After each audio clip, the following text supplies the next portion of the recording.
TD Ameritrade Park, Omaha North, if you will, Omaha, Nebraska. And the fans started lining up and running in around 5:30 this morning in anticipation of a national championship. Arkansas is one win away, but they're dealing with a team that has played this way before. Oregon State, backs against the wall. That's when they're at their best. Moments. They come and go. A moment can be the difference between dogpiling. Virginia, Coastal Carolina, the Gators get their first championship. And falling short of your dreams. Their dream dies. It hurts. It hurts. They can define a legacy and last a lifetime. LSU wins the College World Series on a home run by Mars. To live in the moment means not to dwell on the past. Ever since I last out last year, my focus has been to win a national championship. It means to enjoy and savor every minute. Playing for a national championship is a dream come true. Arkansas takes the first, and they're one win away from their first College World Series title. There's a national championship on the line. It's Game 2 of the College World Series Finals. Both teams have played almost 70 games this season, and the season can end tonight. We welcome you to the NCAA College World Series presented by Capital One. Couldn't have asked for a better night. And the Oregon State Beavers crowd, they have been here and they have been loud, but it's impossible to compete with this group from Arkansas. It feels like everyone from Fayetteville has made the trip trying to witness history for their team. Before we play Game 2, let's look back on the key moments of Game 1. 2-2, smothered. They'll go to second for one. Back to first, nobody there. I don't understand how that's interference. That changes the entire ballgame. Rips this one to the left, and we're tied. Madrigal loses it. Wow, did that unravel very quickly. That's a fair ball. Here's the throw. He is moved. And they're one win away from their first College World Series title. A lot of little things led to an Arkansas victory last night. We said so long to 6 teams. We're down to 2, and perhaps the final game of this season. Long season with terrific regionals and super regionals, and now we wait to see what this game tonight has to offer. Laura Rutledge will join us shortly. Welcome to our broadcast position, Eduardo Perez, Kyle Peterson. I'm Carl Ravitch. We got through the aces last night, and they were pretty good. Now you got a couple of guys that aren't usually on the mound on a Friday night. The offenses should shine. Yeah, they should. And for Arkansas, it's an offense that's shiny the entire season. This is a ball club that hit 98 home runs over the course of the season. That's top 5 in all of college baseball. 5 of the 9 in this lineup have double-digit home runs over the course of the year. And it's top to bottom that can cause you a lot of problems. That's why this Arkansas offense has been so consistent the entire season. Dominic Fletcher has 2 home runs here. Casey Martin, the freshman, has been outstanding out of the 2-hole, and they've been aggressive. And when aggressive, they've been very good. 5 for 10 before 2 strikes last night. Bryce Thurman throws a lot of strikes for Oregon State. I expect Arkansas to be very aggressive again tonight. Casey Murphy goes for Arkansas. We'll talk more about the pitching matchup in just a bit. You can hear the crowd behind us. A little bit of a football atmosphere here, which can be good for and motivate the other team, too, actually. It could motivate the other team. This crowd was out there since 5:30 in the morning in the lines. You look at the fans, the Arkansas Razorback fans, I'm telling you this, there's probably plus 20,000 fans out here just with Razorback on their chest. And if you're Oregon State, if you're about this lineup, you need to be able to silence it and silence it early. The top of the order is going to be key. Nick Madrigal is going to be the leadoff hitter tonight. No Stephen Kwan in the lineup.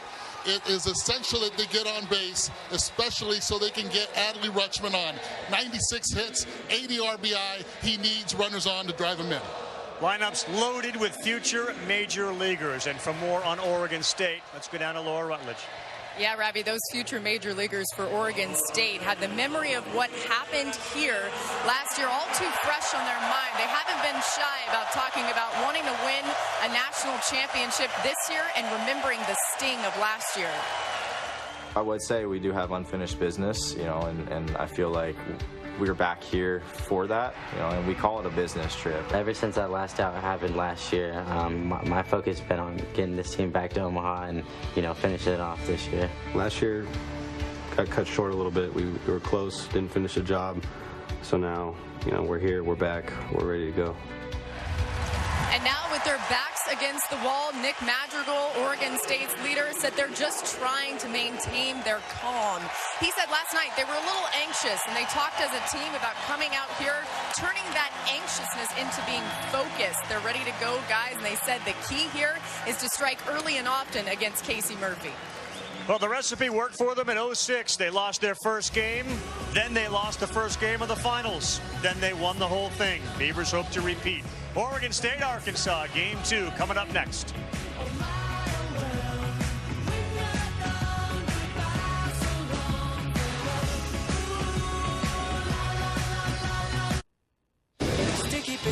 Used to be a fool, all about the bouncing my step. Watch it on the news, what you gonna do? I could hit refresh and forget. Used to keep it cool. We're back, everyone. Gorgeous night for baseball here. Game 1 was originally scheduled for a couple nights ago. Got postponed. We played last night. We play game 2 this evening. Talk about how these two teams have managed to make it all the way to the College World Series Finals. Start with the Hogs. Oregon State lost their opener. Arkansas hasn't lost a game here at the College World Series. Mistakes have plagued Oregon. They've made 9 errors. They did go and win 4 straight elimination games. It's a double elimination format. You can actually lose 2 games and still get there. Adley Rutschman has been outstanding. He likely will be a top 3 Major League pick next season. He is killing it. Got 10 RBI already. And boy, Pat Casey loves to have him behind the plate as the catcher and in the middle of that order. Our Capital One batting order for Pat Casey, who won the championship in both 2006 and 2007. It was ironic. They had Stephen Kwan, the center fielder, who was there last night in the leadoff spot. Then he moved to number 9. Then we got a 3rd revised lineup, and he was out of it. And you got Adley Rutschman leading in the 4-hole for Oregon State. He's going to be key. Leading off, Nick Madrigal. They need to get him on base. This is a wild crowd, and they're all standing room right now in the outfield. Madrigal, the number 4 overall pick in this year's Major League Draft. Looks at a first pitch in there for a strike at 89 from the lefty, Casey Murphy. He's a junior out of Elk Grove, California, 5'8", only 165 pounds. But you talk about fundamentals, and you talk about the mental side of the game. Nick Madrigal is the on- and off-field leader of this club. Center field, Dominic Fletcher going back, going back, going back. Oh, what a start for Arkansas. Willie Mays type catch as Madrigal sent that one deep to center field, and he basket catched it. Starting early, and we talked about this since the beginning of the College World Series, probably the best defender in center field. This was pretty much a Jimmy Edmonds route if you guys followed him throughout his career. Didn't panic, lefty. Watch him not lose his eyesight from the ball. He knows exactly where he is, feeling where the warning track is. Easy catch running under that baseball. When you are on the mound and you see your outfielder's numbers, it is usually not a very good feeling. It's a little bit different when you have Fletcher out there because that route was exactly what he wanted. Ended up cruising to it at the end. It's a long out to start and a tip of the cap from Nick Madrigal. Boy, how easy did he make that look? Here's Caden Grenier, the junior, 5'11", out of Henderson, Nevada. And that one is on the corner, called strike. Jeff Hendricks gets the assignment tonight. He is behind home plate. Grenier, the 37th overall pick. He'll play shortstop for Oregon State. The Orioles picked him up.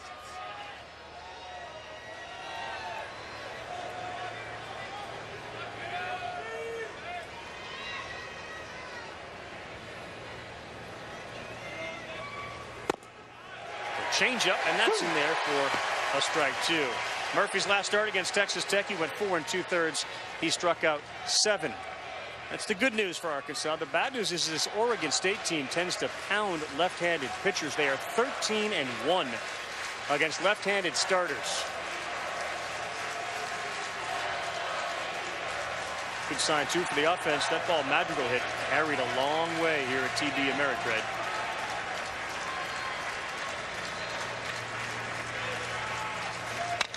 Here's another one, and he's going way back. About face, can he do it again?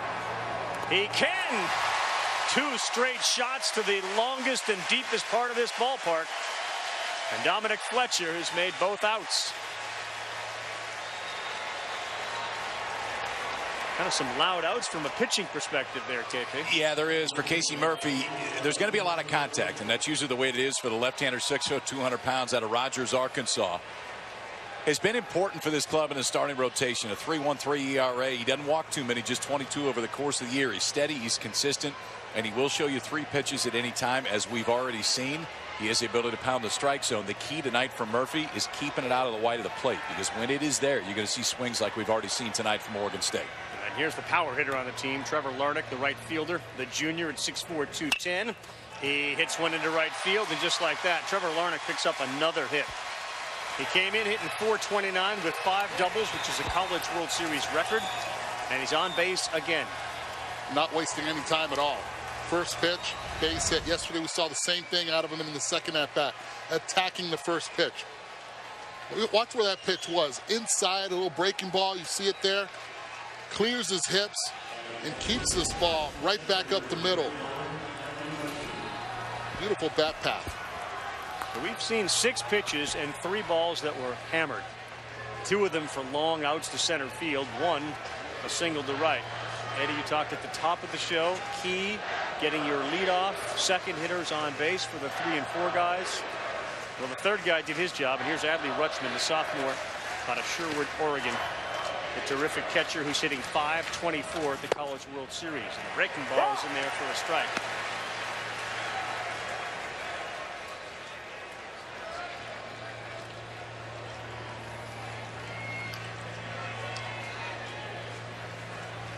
Yesterday, Heston Kjerstad from left field, we saw him lose the ball in the sun. Today, his approach is to get sideways. Watch how that left foot will be in front of the right, trying to angle anything hit at him. 0-1, Rutschman, right field. That's going to get down in front of Eric Cole. So 4 guys, and all of them have hit the ball pretty hard, in Oregon State in a little business with 2 down. This is their key to their offense, and we know this. It's the 3-4 hitters. That's why the pressure was on both Madrigal and Grenier to get on base. They hit the ball solid. Unfortunately for them, 2 outs were made, and now you have the 3-4 guys on base, and it's all about Michael Gretler. Yesterday drove in the first run of the game with a base hit up the middle off a slider. All right, so last night we made a big deal out of how hard it was to pick the ball up because of these shadows. It doesn't appear as if that's a big problem right now. No, it really doesn't. He's kept the ball up, and I think that's been the biggest difference. The stuff is a little bit different tonight than it was last night. Both guys were 94 to 95 in the first inning yesterday. Murphy doesn't have the ability to go quite that high. Michael Gretler's the third baseman, the senior. Bonnie Lake, Washington at 6'2", 185. 2 runners on, 2 down, top of the first. He has thrown 9 pitches, and they have been all strikes.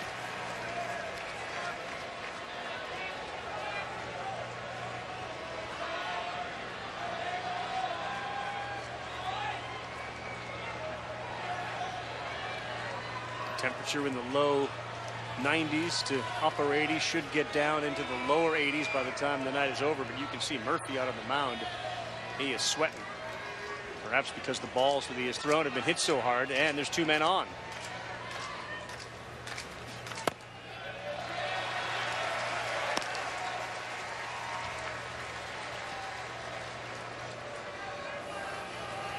Shadows are tough. You got to keep that ball up and it stays flat. These guys have been able to make that adjustment. We've seen it early. One of the interesting numbers from last night, before they got to 2 strikes, Oregon State hitters batted .467. When they had 2 strikes, that average dropped to .105. 1-1 from behind home plate coming to Michael Gretler.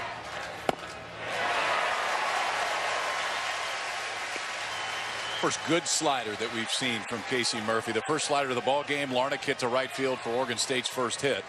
That one had more depth. That's what he's going to need tonight. The swing and miss that he gets is usually on that pitch. Looking for a little two-out magic. Gets things started on the right foot for Oregon State. They need to win to keep this series and season alive tonight.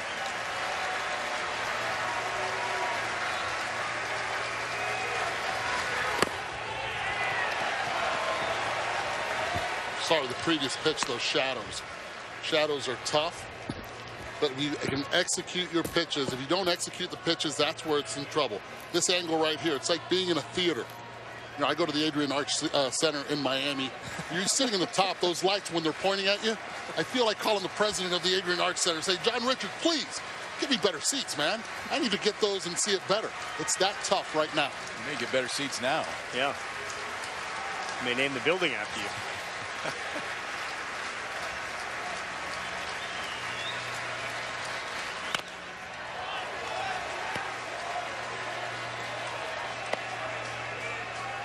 These two teams, in a lot of ways, have been mirror images of each other with their offense. One of the things they tend to do differently is you usually see Arkansas scoring in the first 6 innings, and then you see Oregon State scoring in innings 7, 8, and 9. They're trying to change that script right now with 2 men on and 2 down. It's amazing. It seems like he's thrown 20-some pitches, and this will be only his 14th.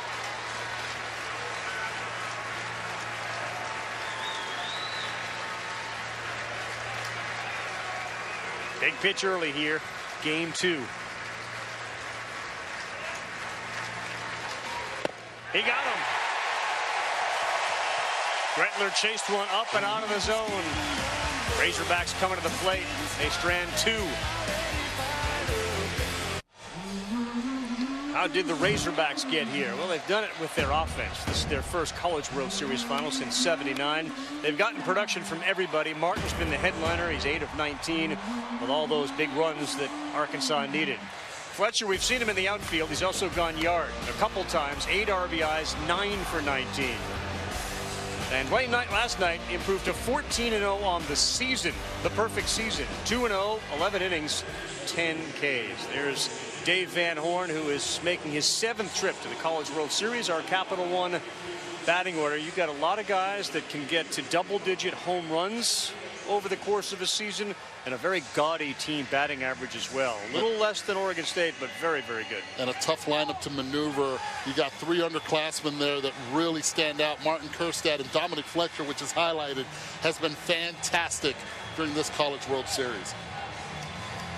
The face Bryce Femmel, the right-hander, 6'1", 200 pounds. The junior has 10 wins over the course of the season. 4-pitch guy, and we'll see a little bit of everything, but we can see the struggles during the College World Series. Coming in, he was outstanding all year, as evidenced by those 10 wins, but here has just been okay. The key tonight, really no different than Murphy, for Femmel is to keep it out of the middle of the plate. It is 4 pitches. It's 4 pitches at any time. There's not a ton of swing and miss, just 63 strikeouts in 111 innings for Femmel this year. Eric Cole, the right fielder, will lead things off. Junior, he's 5'11", $195 out of South Lake, Texas. First pitch from Femmel, down, ball 1.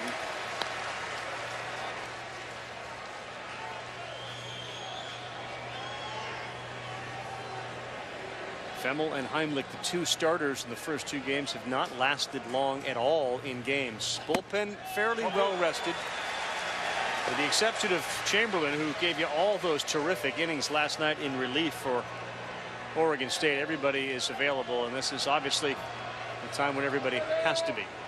Chamberlain really saved the bullpen, nearly saved the game for him, as Femmel throws his first strike in there. He did. The freshman gave a chance last night. I mean, put up a ton of zeros. Offense just couldn't get it going towards the end of the ball game for Oregon State. Christian Chamberlain was outstanding out of the pen. 4 2/3 he threw last night. No runs and 11 strikeouts. Winning team struck out 16 times last night.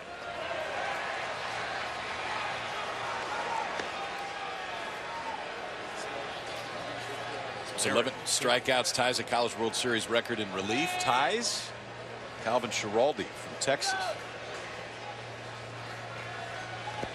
Calvin Schiraldi went on to a decent major league career. That he did. Some good seasons. Here's your 2-2 from Femmel. Nope, 3-2.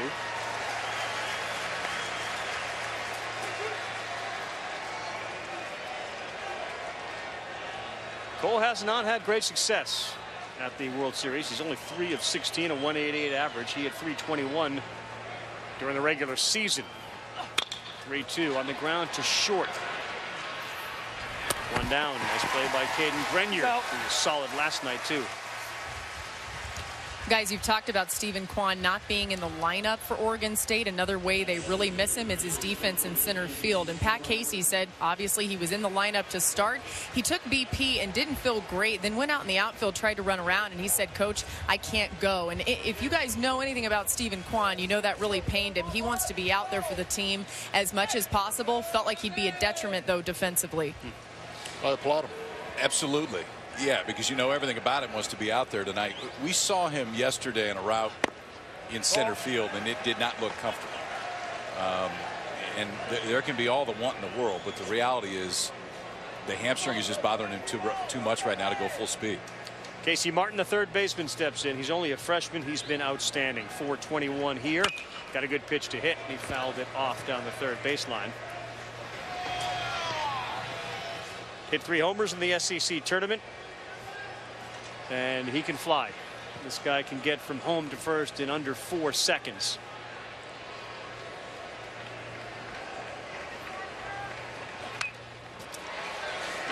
So I run into him around the clubhouse area in the tunnel today, and Casey comes in and pulls me aside and goes, hey, man, you're saying that I'm a pull hitter. And I said, yeah. And he goes, no, I hit the ball to right center with authority. Yeah, they're playing me pull, but I hit the ball to right center. I said, Case, I saw you in Fayetteville 3 games. I've seen you here. You haven't hit one yet to right center.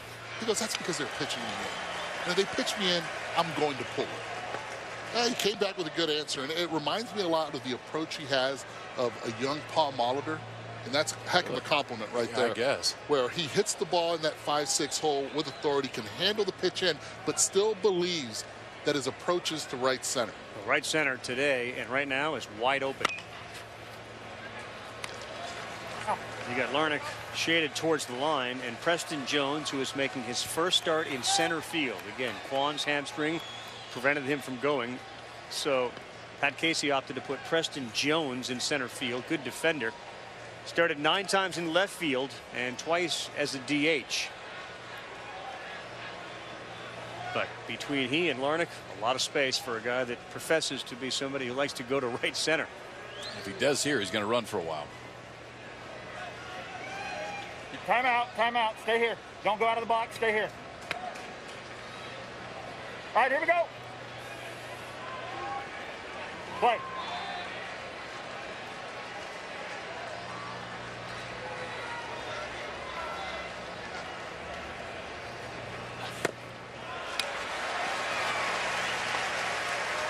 Strike 2.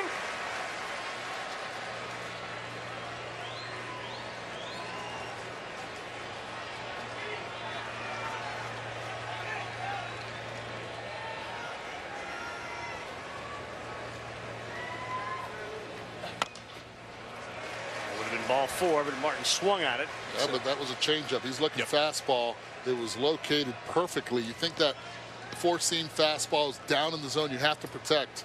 Good job of at least putting some bat on that. That's the one thing with Femmel. Like you almost can't look for anything. I mean, he will throw you anything at any count. 3-2 changeup right there. He's gone 3-2 to each of the first 2 hitters.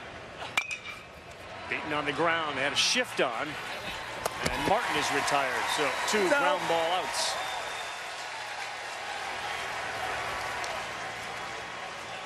That'll bring up Heston Kjerstad, another freshman out of Amarillo, Texas. He's been struggling a little bit with recognizing pitches. Last night, last at bat, sent a shot to left center field. And we'll see if that and his defensive play last night, in which he picked the ball up off the wall and nailed Zach Taylor trying to stretch a single into a double, will get him on track. Talk about guys that are labeled professional hitters. Heston Kjerstad is one of those guys. As a freshman. Asked him earlier also, I said, so who taught you? Your dad? He goes, no, I'm self-taught. Dad built a cage in the backyard, and I wore his arm out all night. He kept throwing to me, and I just kept swinging that bad boy right back up the middle. Ball. Just down. when Heston was looked at and committed to go to Arkansas, he was a high school sophomore who weighed 150 pounds. His dad, who you're talking about throwing all those pitches to him, is 6'4", 250 pounds. That's Dave. So if Heston can be following in the footsteps of Dave, he's going to be a power hitter. It's a slim guy, 250, 6'4", slim. That's what I mean, power hitter. Major League Baseball body. Yes, it is. And he's faster than you would think. I mean, there's pretty good speed for Kirsten. He's a big-time athlete, too.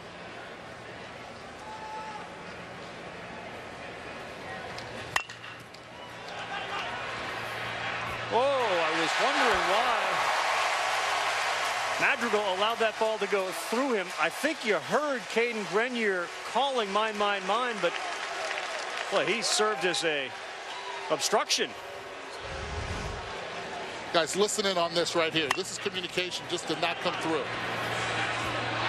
Grenier called Madrigal off on that. Madrigal had a beat on it. He should have made this play, but once he calls him off, Grenier, and we talk about funneling the baseball, and we could have seen it also on the other ground balls. He does not bring that ball to his belly, and that's where all those common mistakes are made, when the transfer is not done at the belly area but away from the belly area. That's the 10th error of the College World Series. Curious play to call one of the best players in college baseball off on a ball that was simple. Well, here's the other thing. Right, for Madrigal, his two-step to his right. I mean, the route is a little bit shorter. It makes the throw shorter. But the other thing for Grenier is that's a play that he hardly ever has to make. I mean, he's not on that side of the bag very often, and it wasn't like Madrigal had to go a long way to make the play. I think that's one where you let your second baseman pick it up, throw it to first, and get in the dugout. Here's Luke Bonfield, the DH, senior out of Skillman, New Jersey, behind 0-1. Ball outside. And this is what I mean about the transfer. Watch exactly where he tries to go from glove to hand. If you make this play close to your body, he does not make this error. Instead, he tried to pull the transfer away from the body, and that's a big no-no in infield play.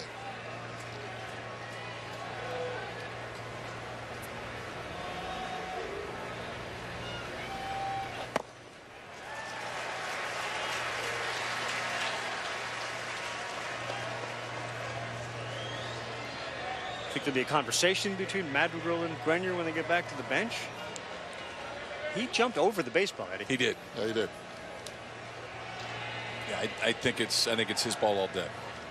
And you see this at the big league level also. Guys playing out of position because of the shift. They don't have a lot of repetition there.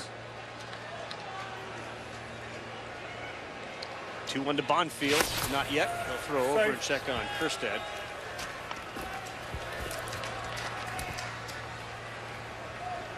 Doesn't run a lot, but when he runs, he's been successful. He's got 3 stolen bases, 3 attempts. Another one of these teams, huge base stealing team. Madrigal, the second baseman, has 15 of them. No one else is in double digits that's in the starting lineup tonight. Another one to short, and they'll throw to Madrigal, and that'll be it. But they work well together. It just didn't work well in that one play. Nothing across, 2 hits for Oregon State, nothing for Arkansas as we head to the second. NCAA College World Series is presented by the Capital One Venture Card. Earn unlimited double miles on every purchase every day. What's in your wallet? Game 2, an elimination game and a championship game for Arkansas. Oregon State 4-0 in these elimination games. They lost their first game of the 2018 College World Series to North Carolina. There's been a steady flow of Cardinal Red. Arkansas has made their way from Fayetteville. They have followed this team all season long.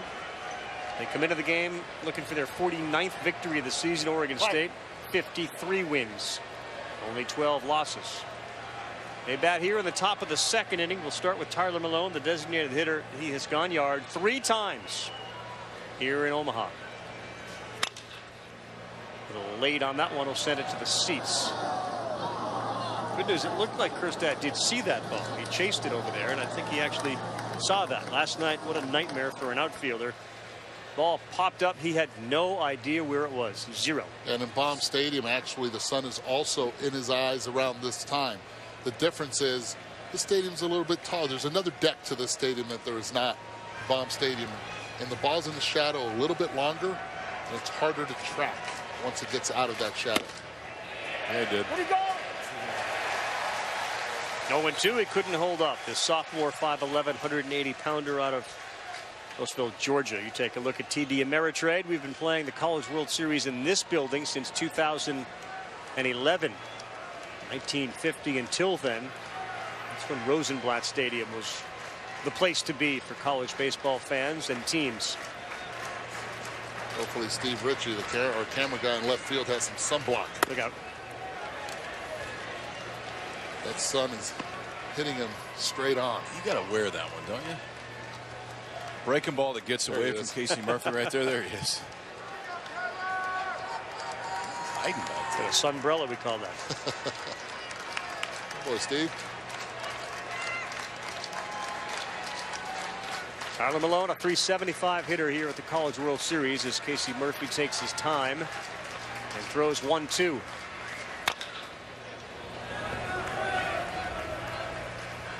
You said he had to wear that? Yeah.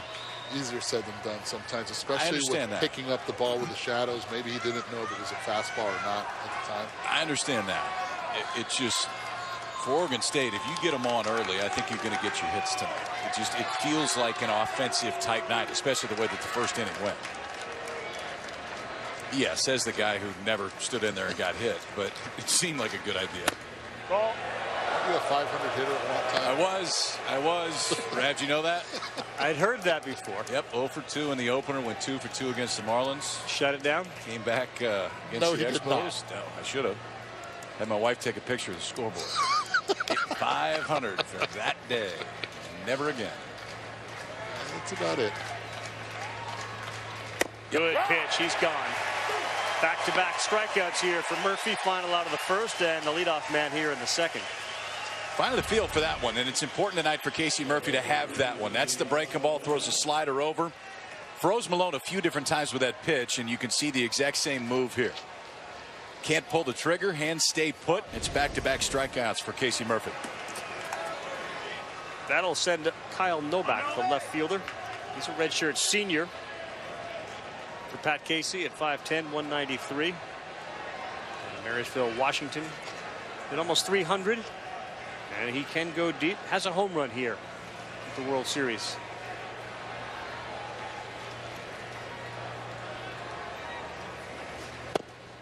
Do you know that Eduardo's got a pitching record too? I heard of that. And that's why I did not return to the scene of the crime. That was it? 2 innings. You did shut it. 2 innings, got the W. Okay. That's it. What level was that? AAA. Did you keep the ball? No. Really? It was a walk-off home. I had to keep the ball. You could have just grabbed one and said that was the game ball. I've done that before. What were the circumstances by which you were pitching? I was the last choice. 16-inning game. We had played extra innings the day before. Okay. And Steve Beazer, which is now the head coach of Missouri, he came in, walked the bases loaded, and they said, okay, we've seen enough. No outs. Here comes the side armor, Eduardo Perez. And I looked to see, I wanted to see how much I was throwing. And? The clock didn't register. Hey, man, I know that feeling. My last spring training, throwing a game in a AA game, and the kid that was charting the pitches comes up to me after the game. He looks at his chart, he looks at me, he looks at his chart, he looks at me, he goes, "Throw only fastballs?" Hardest pitch was 79. I would have released myself at that point. That was all she wrote. The first round pick in '97 of the Brewers. Yes. Thank you for coming. Yeah. 1-2 ripped into left field. Kyle Novak. He is aboard, and the third hit of the night for Oregon State.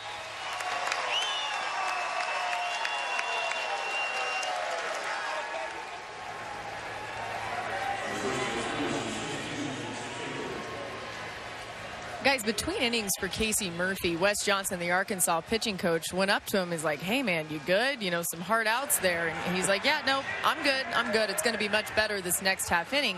One thing Wes Johnson says about Casey Murphy is that he knows right away if Murphy's got it or if he doesn't. And he had a pretty poor start against South Carolina in the Super Regional. He said he knew immediately that it wasn't going to be good. Usually knows pretty early on, and so wanted to just come up and check with him. Yeah, does that mean his suspicion level is high that maybe we don't have it? As Zach Taylor steps in, the junior. To the slider on the corner, maybe a fastball actually at 89 for a strike. Do you think that means that Wes is a little worried? After the first inning, I would be. Yeah, after the contact that you saw. I mean, the key for Murphy, it's going to be no different than Femmel, is ball down in the zone and keeping it off the white. If you can do that, then I think you can steal some outs tonight. Wes Johnson thinking the exact same thing. And they have the ability to do this consistently, have to change eye level and have to change location and speed over the course of the night.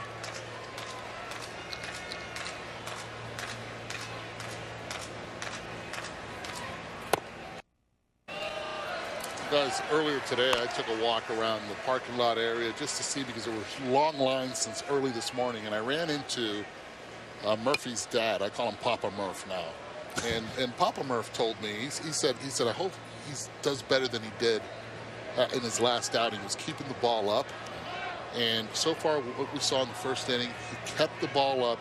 Even with the shadows, they were having good swings. He needs to be able to locate the same way you said.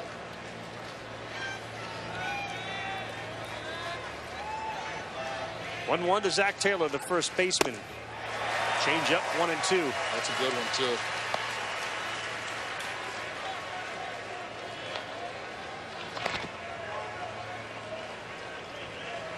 What time did you do your wandering today? I went out, I want to say around 1 o'clock. Did you have a plan, or did you just kind of roam? No. Was there any specific plan? I was hoping a tailgater would adopt me. Maybe I could drink a little baseball water and have a little barbecue. Nothing? Nothing. Crickets. 1-2, left center field gap. Kjerstad going over, makes the catch. And he fires it all the way back in towards first, and getting back in time is Novak. Tough play for Heston Kjerstad, but he makes it. And the outfield has been very good and often tested early for Arkansas. And a very tough angle. Watch Heston on the left hand of the screen. Right here, he hesitates because the ball gets in the sun. Then he finds his way, makes contact with Fletcher, looking at him, takes a peek, and then makes the catch, keeps his mouth open, as I always say a good outfielder should, making that call. Nicely done right there. The focus stayed on the baseball. That son's a beast. Now you can see not a lot of fun out there. They've made the catches. Started the game off with Dominic Fletcher going all the way back and making a Jim Edmonds type over the shoulder catch, taking extra bases away from Nick Madrigal. And now Preston Jones, who was inserted into the lineup very late. If you're just joining us, Stephen Kwan, who is typically the leadoff hitter and center fielder for Oregon State, was in the starting lineup in the leadoff spot. Went out to the outfield, chased some balls around, took some batting practice, and it was decided that he was going to then hit in the 9 spot and play center. Then Pat Casey further decided he's not going to play at all, and it was Kwan, as Laura Rutledge reported, who went to him and said, I can't go. So Jones gets the nod, the first timer in center field. 286 hitter. He played 36. They had that one nailed, thrown down. Perfect. How about the pitch out? And Grant Cook throws out Kyle Novak like they knew it was coming.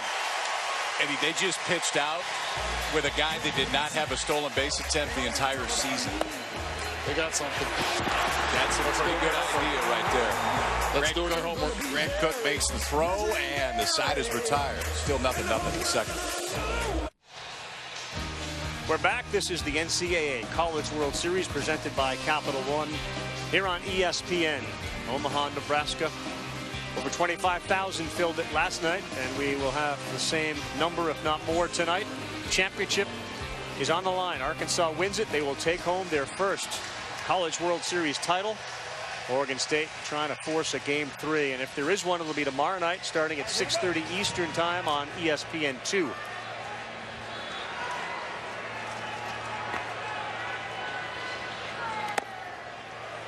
Bryce Femmel back on the mound. He'll face Dominic Fletcher, Carson Shaddy, and Jared Gates. Small thing, but I got to talk to my guy Rutschman.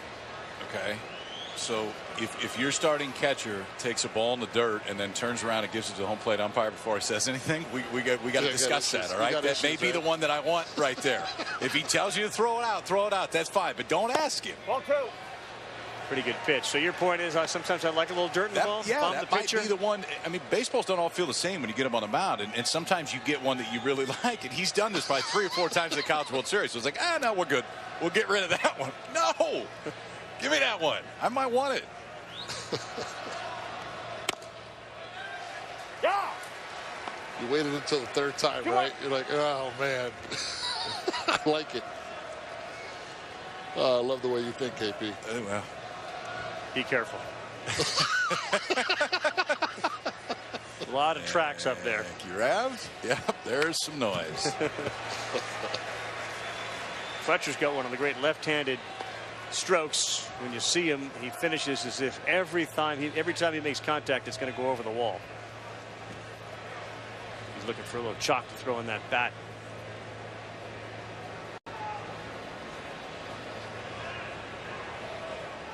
Ten homers in the regular season, 2 homers here at the College World Series, hitting .474. His brother, already a major leaguer, brother David Fletcher, plays, of course, for the LA Angels. We will have more Major League Baseball on tonight with the Cubs and the Dodgers. Right after we're done. 2-2. High, and he swings at it, and he's gone. Fennell elevator to 89, picks up his first strikeout of the night.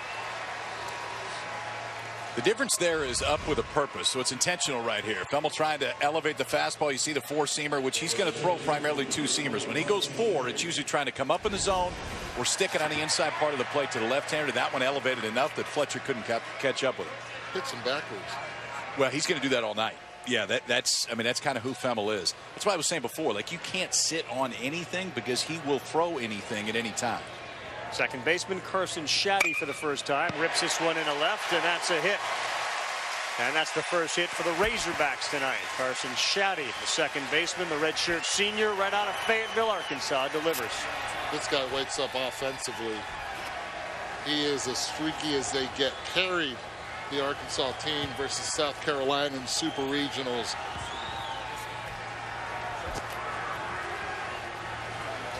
Guys, Carson probably feels a little better after that happened. Before the game, he said he was unusually nervous. He said, you'd think that I wouldn't be that nervous considering the situation we're in, but I'm really nervous. He was hoping that it would go away once first pitch came around, but then he feels a little better after getting a hit.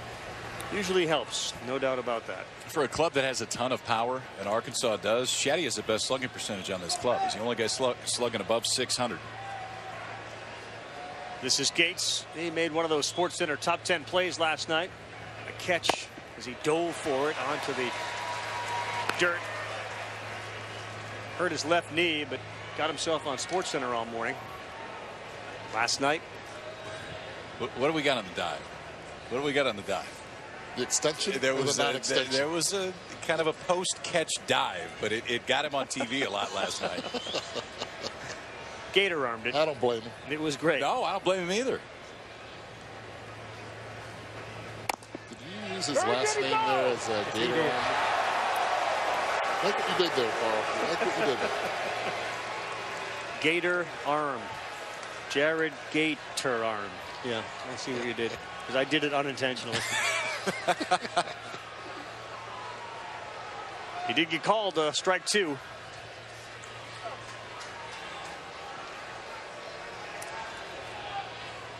Six of 17 in the College World Series. A home run for Jared Gates out of Wichita, Kansas.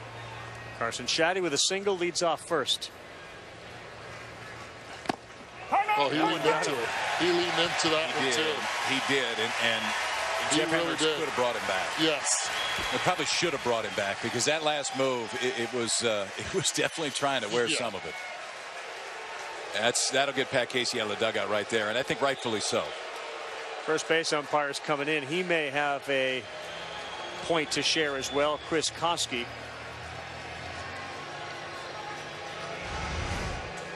Watch right at the last minute for Gates. Yeah, that's. Yeah, I wasn't even looking at the monitor. I was looking straight over, and just from right behind home plate, you could tell that bottom half leaned into it. Let's see it again. I mean, there's going to be people who said he was trying to get out of the way of it. And I think because the pitch was down, it was going to be really difficult for Jeff Hendricks behind home plate to be able to make the call.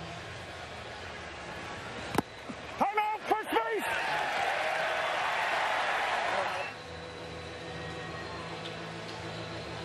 I've seen people lean in with elbows and things like that. It's Shins. It's a hard one to lean a shin in. Yeah. And try to say, yeah, I'm trying to get hit on the shin. Oregon State last night, for the most part, it felt like most calls that were either reviewed or discussed ended up going against them. Agreed. Just the way it played out last night. Here's kind of the first call that led to a conversation, and it went the way of Arkansas, so they get 2-man on. And now Grant Cook, the catcher. He broke out last night. Talk about Carson Shaddy feeling nervous and feeling good. This guy was 1 for 11 before he delivered 2 hits last night.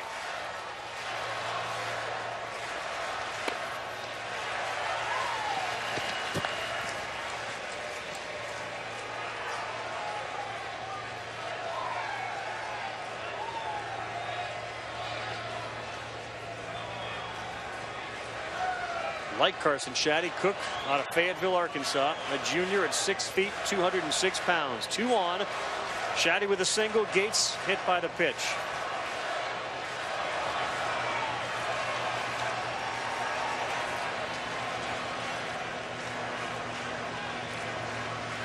They'll throw it behind, and diving back in with that right hand is Shaddy. Oregon State leaning on their scouting report when it comes to positioning.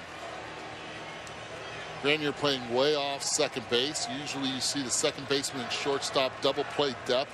He's played more in the 5-6 hole.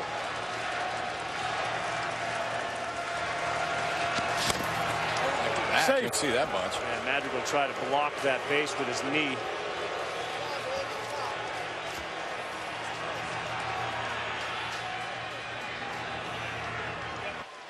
And I think he succeeded in perhaps jamming up Shaddy's fingers.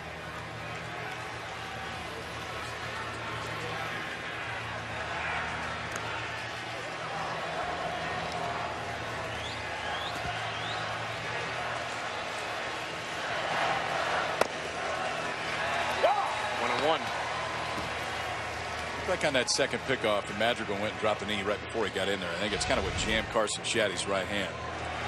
I mean, we had just picked the second base, and you don't see anybody go back. Yeah, he absolutely. That lefty came right in front of the bag when he went to make the tap. See Shaddy's hand just jam right back into him.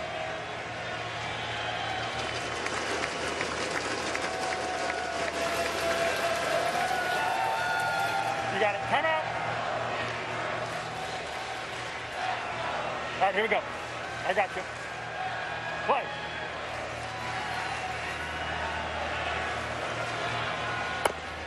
They'll throw all the way down, and late getting back. Shaddy almost slipped a little bit getting back to second. So they're thinking about Shaddy often out there at second base. If you watch Madrigal closely, he's given signs to his pitcher Femmel on whether to throw or not to. Well, where Madrigal's playing too, he doesn't even necessarily need to know that Rutschman's going to throw that ball to second base, because he can react just on the move right there. If they're playing normal depth, it's something where your middle infield has to be aware that Adley Rutschman's potentially going to make that throw. Now they try to pick again. Shaddy's only stolen 4 bases this season in 6 attempts.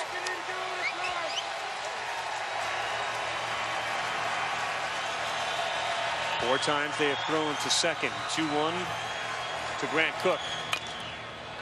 2-2.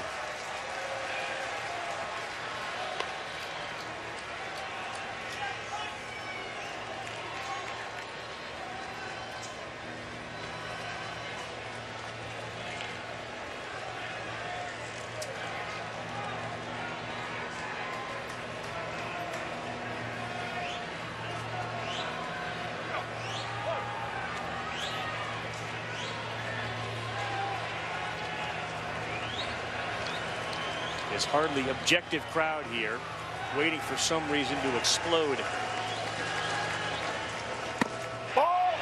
Just misses. That was a strike last night often. Different strike zone, different umpire, but a lot of those calls right at the knees last night were strikes. That's a close one to take with 2 strikes. Cook right there. as a hitter, you're just praying the umpire calls a ball. You don't even look back at him.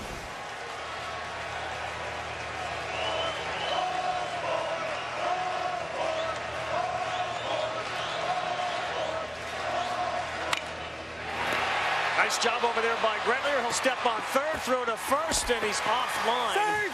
But Michael Gretler saved a run by protecting the line. And he wipes out Shaddy at third. Yeah, Deadpool hitter right here. Hits one down the line. Nice play by Gretler. And I like the decision. Once you drop to a knee, save. Get the lead runner in Carson Shaddy. And if you can, you make a perfect throw to first and get him out. Taylor does a nice job of getting off the bag and just catching the ball, not trying to stretch, letting that ball get by him. So Shaddy replaced at second by Jared Gates. Cooks at first. Here's Jack Spiggers, the number 9 hitter, with 2 down in the bottom of the second. Spiggers, a junior, 5'11", $180 out of Missouri City, Texas. He's got some power out of that number 9 spot. And the wind tonight, for the most part, flat and blowing maybe in very little. Realize that's a fastball he got down in the knee to block. Usually you don't see catchers you don't see that much. That's exactly right. That fastball, a lot of times there's not enough time to get down. No. You just go down and pick it.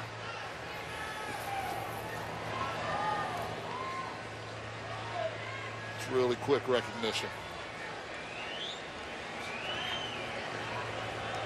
Oregon State mentioned the 10 errors they've committed. They've hit 10 batters.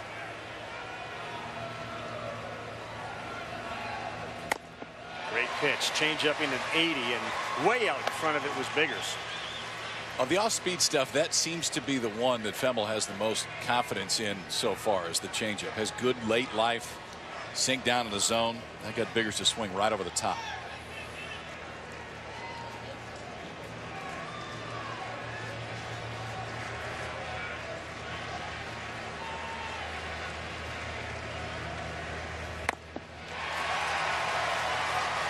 Saw that big bandage on that finger of his on his left hand. He did that during the postseason. And when he looked down on it, he attempted to bunt, got hit. It was not good. What has been good is actually the result of that bandage and his comfort level with it on. How about hitting 316 since it's been like that?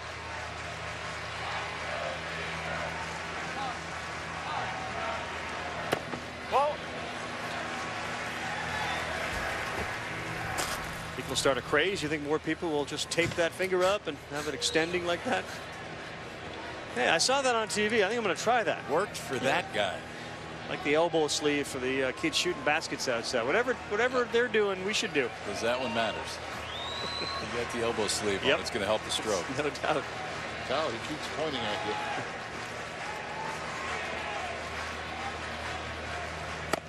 Ball. 4 straight changeups. 2 that he swung and missed, and the last 2 have gone out of the zone. 3-2, 2 outs. Runners will be in motion here.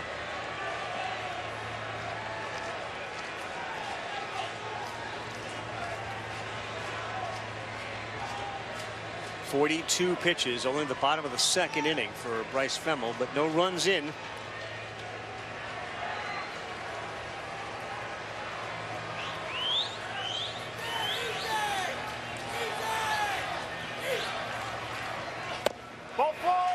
This is close one, and now the bases are loaded, and you're going back to the top of the order. Tell you what, the takes are good. They're close. Yep. We saw Cook take almost a strike 3 call, which would have been at the knees. It was called the ball. That one right there inside. Little frustration by Femmel, asking where are those pitches. We served during the course of this tournament. It happens all season. This guy's a quarterback playing second base. I mean, when there's any moment that Nick Madrigal thinks that he needs to take control, he is not afraid to take control. That time, something that he wanted to say to Bryce Femmel on the mound, and Adley Rutschman, his catcher, caught them both in. Could be a pep talk, could be something about signs, but the kid has a high baseball IQ at second base. Eric Cole, leadoff hitter, bases loaded. First big chance for Arkansas. First pitch in the dirt, and Rutschman holds on to it, 1-0. 52 RBI on the season for Eric Cole, and he has really struggled here at the College World Series. 3 for 17 and 0 for his last 10. Leadoff hitter, one of the better hitters on this team all season long.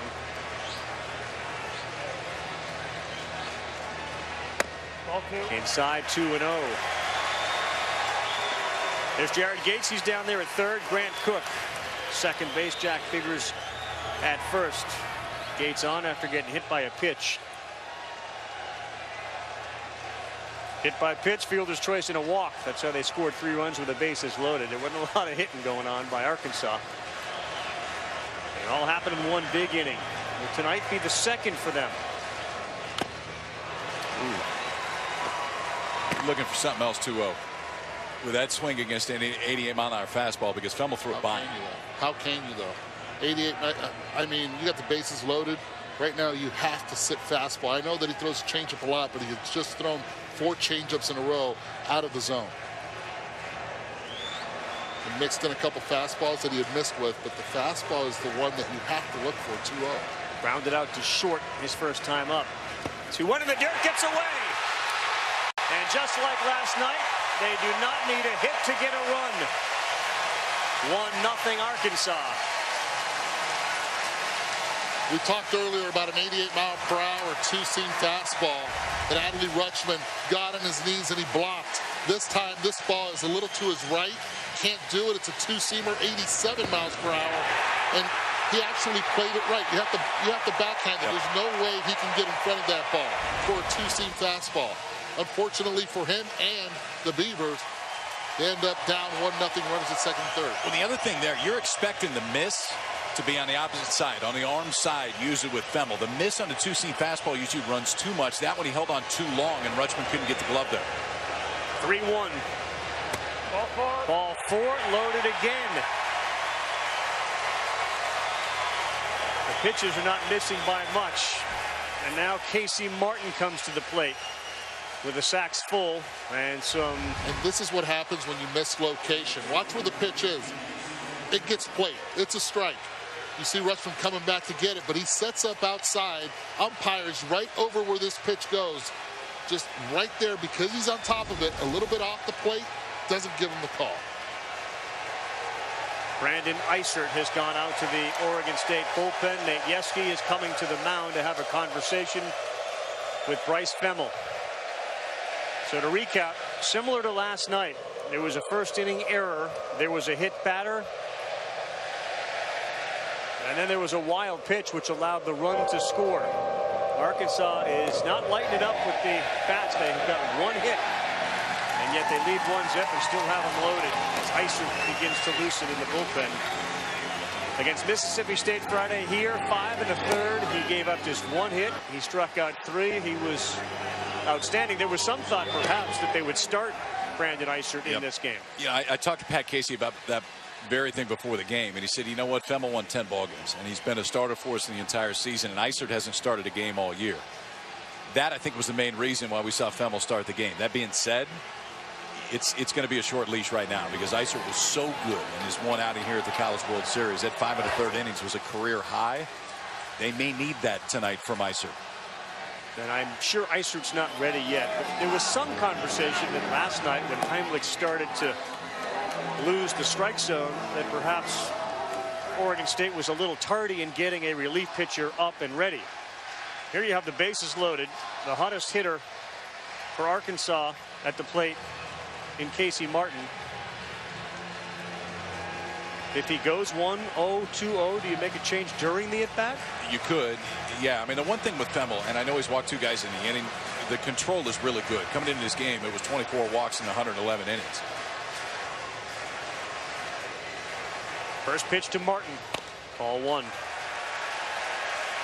He's been phenomenal. Hitting .421. Couple of doubles. Came into the night 8 for 19 here in Omaha.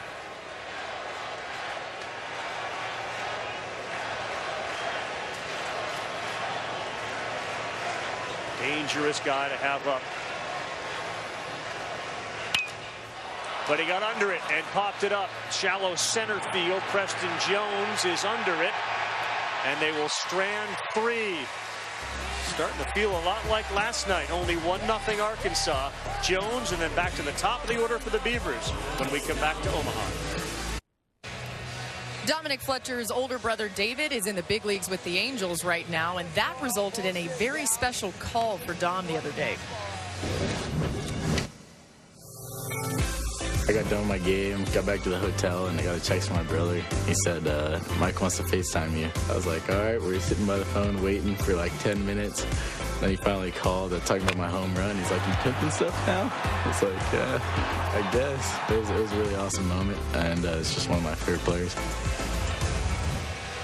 So David Fletcher and Mike Trout have lockers right next to each other, and Trout's been staying tuned to Arkansas here in the College World Series because of David. Definitely wanted to give some love to David's little brother.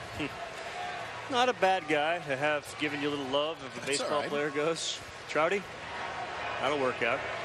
Mike may be in the clubhouse watching right now. His team's getting hammered 6-0 by the Red Sox. Your boy J.D. Martinez hit another home run, Eddie. Oh, wow.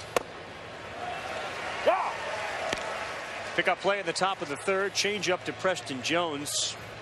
With that caught stealing of Kyle Novak, it came with Jones at the plate, so it prevents Madrigal from leading off this third inning. It's been a while since Preston Jones has swung a bat. So far 2 for 5 in this College World Series, and looks like Coach Casey really liked what he saw in those 5 at-bats.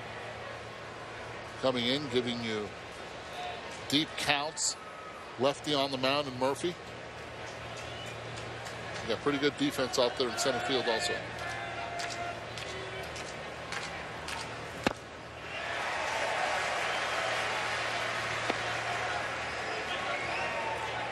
You know, at the top you mentioned how you need to see some production from the 1, 2, 3 hitters to get it to Larnach and Rutschman. They're also going to need some guys at the bottom of the order, and Novak got a hit. Somebody else is going to have to hit besides Madrigal, Larnach, and Rutschman for this team to be successful long term. Win tonight and tomorrow night, right? Oh, they have to. Into the glove for a strikeout. Third strikeout of the night for Casey Murphy.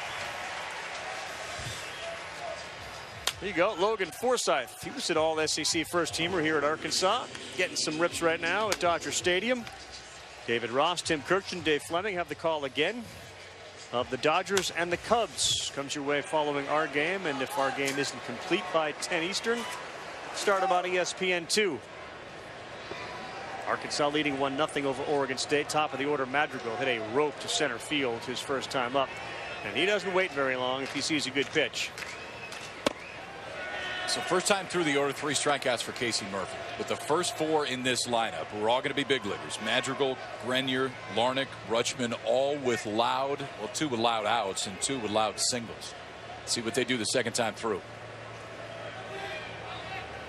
See Casey Murphy standing there in the sunlight, throws it into the shade. That one's up, and it's 2-0.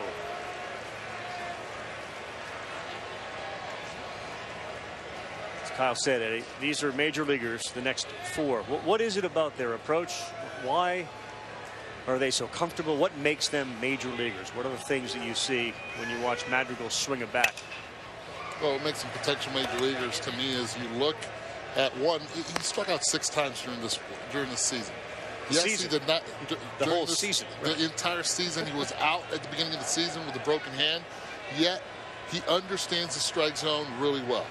Defensively, he's solid, but most importantly, he uses the entire field. Tough to pitch to. You come in, he'll pull it. We saw the power to straightaway center.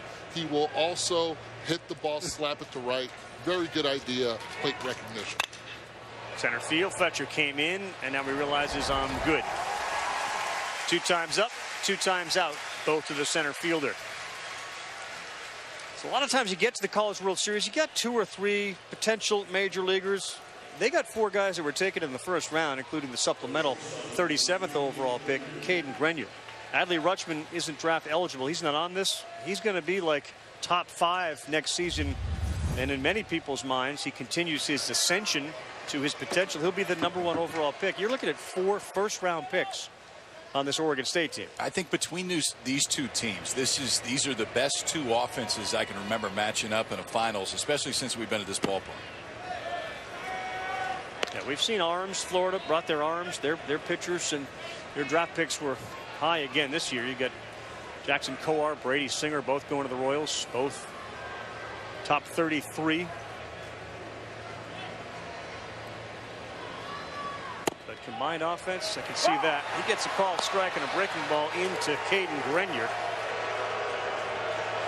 And you can hear a chorus of boos. Some Oregon State fans not pleased with that.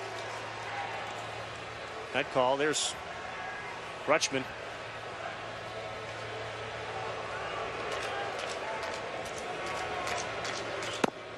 Ball. 2-1. Rutschman had a good quote. He's like, you know, this elimination game thing that we've had success in, you just tend to play a little bit differently because of the situation you're in. He hopes that the team would bring that same intensity tonight, because this is it.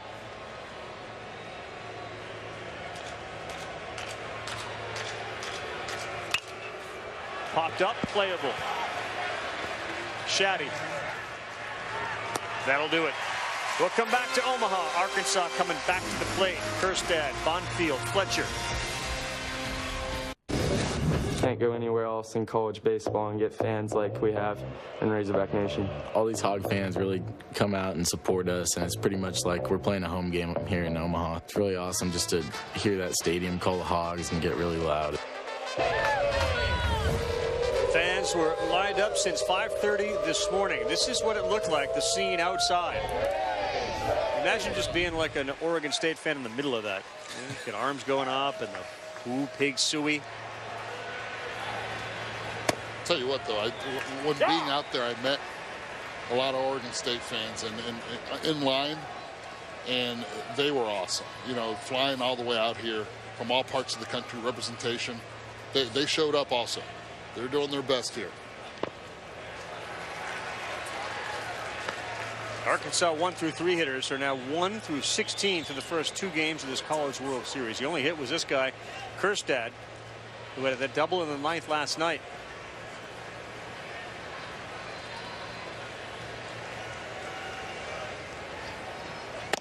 Inside. 2-1. You guys are talking about all these Arkansas fans here. A couple of the Oregon State players were hearing Woo Pig Suey during batting practice, and they looked over at me and said, what are they saying? We've been trying to figure it out. They could not decipher it. Not a translation for that to those guys. Right. Woo Pig Suey doesn't travel to the Pacific Northwest. What are they saying? That's a great question.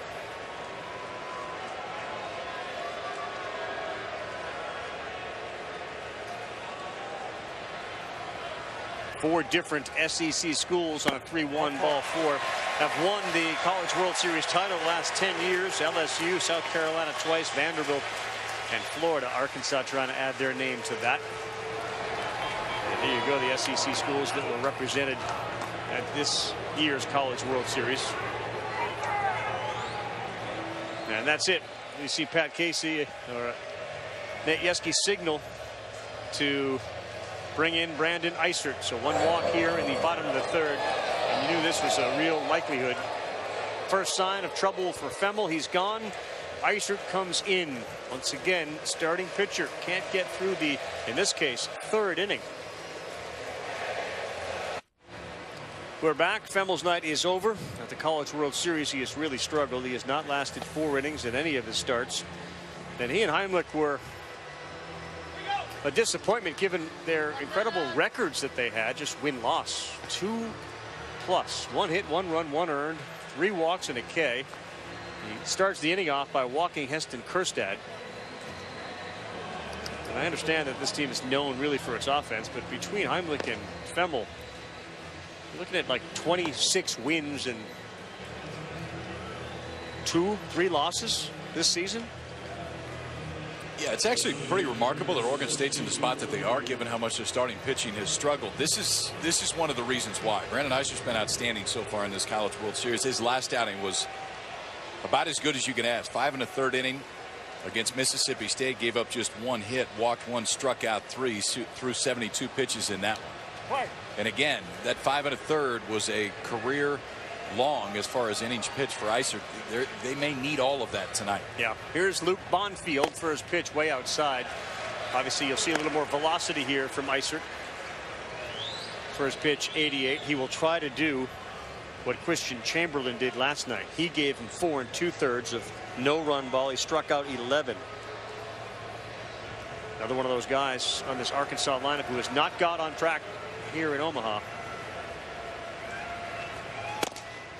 2-0. It's a little funky too. I mean, it's like a little Sid Fernandez turned it back 25 years, where he breaks that back leg down, pauses for a minute, then jumps at home plate. That's why that fastball looks like it jumps on you. The 88-89 plays up. Changeup's really good for Iser.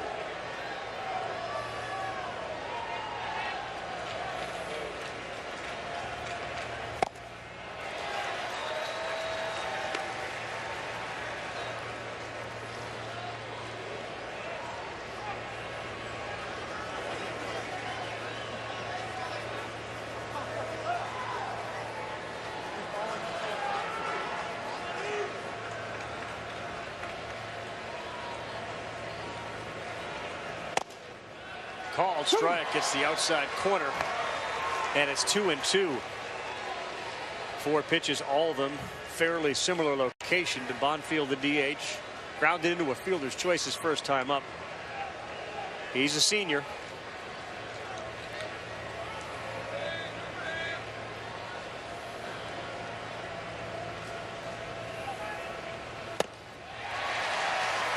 And that second called strike set up that swing. Absolutely it did.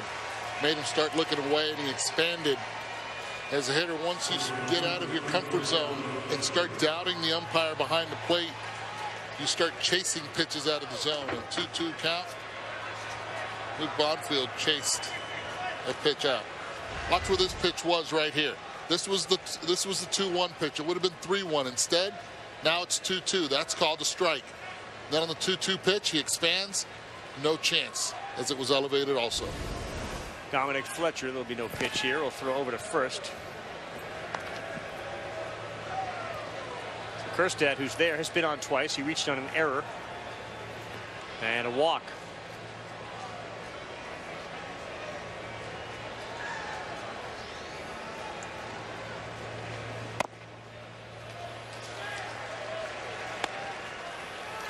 Comfortable take from Dominic Fletcher on that pitch. Didn't flinch, didn't move.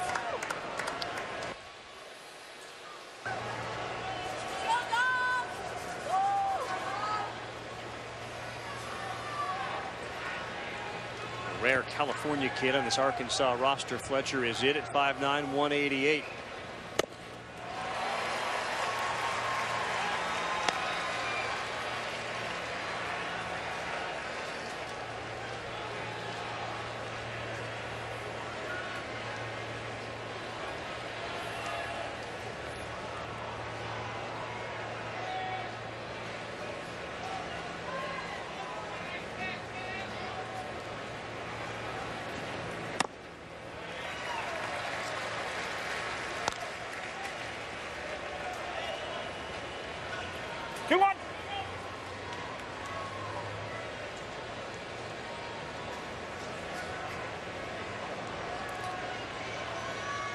Iser will throw you 90. It'll look a little quicker. He's also out of a changeup this season. And Fletcher got jammed, and who's going to get it? Anybody? No, Rutschman ran after it. Same way he used to run down a football field seeking out a would-be tackler after kicking off for Oregon State. Throw some pads on him. It felt like he was ready to go hit somebody. Yeah, he picked this ball up pretty quick also. First thing he does is take off that mask, and there he goes.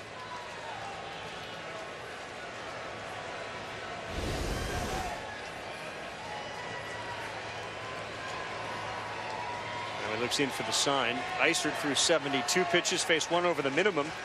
Got the final 16 outs against Mississippi State. Iser's teammates will label that heater of his the invisible fastball.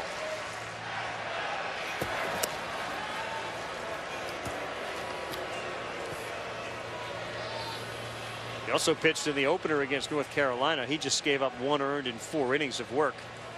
He threw 81 pitches. Be a starter next year, Kyle? Isert? Yeah. Yeah, I think he absolutely could. I think Christian Chamberlain, we've seen, absolutely could. Abel? Absolutely will.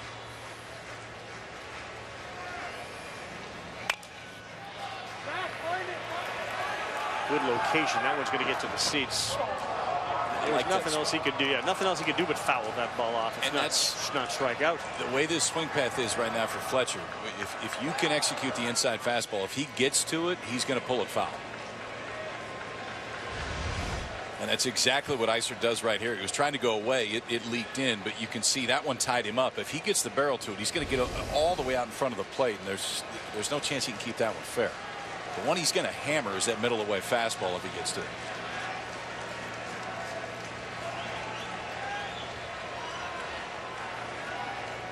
Good pitch right on the inside corner, strike 3, and Isert is picking up where he left off in his last outing. Comes in and strikes out the first 2. There's the invisible fastball right there. Both strikeouts since Isert has come into the ballgame have been on fastballs. Got Luke Bonfield swinging on a fastball away, and this time just locked up Fletcher on the fastball down and in.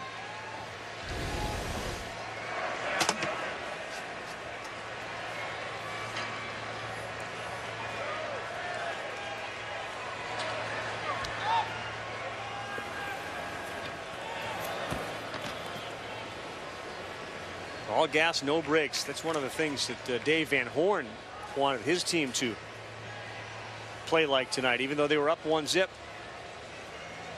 Get into a game 3 situation, anything can happen. Just because you're up 1-0, he said last night after the game, we didn't do anything.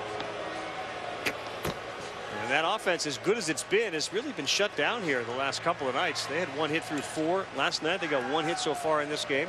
Arkansas has scored 5 runs in these finals. 1 on a hit by pitch, 1 on an error, 1 on a walk, 1 on a wild pitch, and 1 on a base hit. So they really have taken advantage of everything that Oregon State has given them. It hasn't necessarily been because the offense is clicking the whole time. It's been enough, though. Left the bases loaded in the second last night. Similar. They left him loaded twice. And obviously, it didn't kill him. They won the game.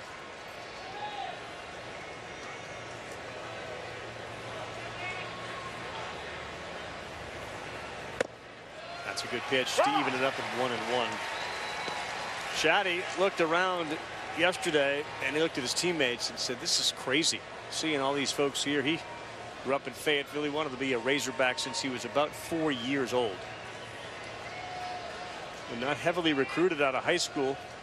Dave Van Horn played with his dad at Arkansas back in the early 80s. They hadn't really spoken a ton over the years, but he saw Shaddy at a state tournament, knew his dad, said, I don't have a lot of money, in fact none, to offer you a scholarship, but if you want to walk on and play for me, happy to have you. And that was a dream come true for Carson Shaddy. Now he's played his way into the second base position as a redshirt senior and a big part of this Razorback team. Kid's had a great career. Started as a catcher, played a bit of third base, now over at second base. Has found a home. The power's been real this year for Shaddy. 1-2. Fouls it back. Eddie, what impact can a guy like Isert coming out of that bullpen when you were behind Femmel in the field or Rutschman and you realize like it's not great, and now all of a sudden this guy comes in, strikes out the first 2. What's the impact on the rest of the team? Just look at the pace right now. First of all, defensively, it's a huge impact. You know the ball's going to be thrown over consistently for strikes. Now you take it on in, you give yourself a chance. An offense that has been very able all season long. Runner goes, strike 3. That'll do it. Welcome back to the game. Brandon Isert strikes out 3. Battery mate goes over and gets a high 5, and we'll see Adley Rutschman when we come back. Different. Obviously, I've shortened up my stance. I load more into my hip, which allows me to kind of be more balanced when I land my bat path. I'm able to get inside and be longer on plane with the baseball. I think that's why I've been able to hit more balls to opposite field with power. Hitting's a tough ordeal, so it doesn't happen every time. Adley Rutschman's adjustments to his swing have paid big dividends for him, but one of the main reasons why he was able to make those adjustments was focusing full-time on baseball. He had been part of the Oregon State football team as their kicker and made the decision that he was going to go to baseball because he loved baseball and only just liked football. But he said it was a lot harder than he expected, and in fact his mom was upset about it. She said, wait a second, I really enjoyed watching you play football. Are you kidding me? And he's like, Mom, come on, I'm going to really focus on baseball. She had to really be convinced that it was going to be okay. Now he says he has a hard time actually watching a football game because he wants to be out there and play, guys. He really wants to get out on the football field all the time, too. No doubt. Yeah, it's rare. Rare nowadays where a mom would encourage your son who wants to change or devote himself to one sport to try to convince him to stay to the other one, and he was really good at it. It was a full ride then, too. It's true. That's another factor.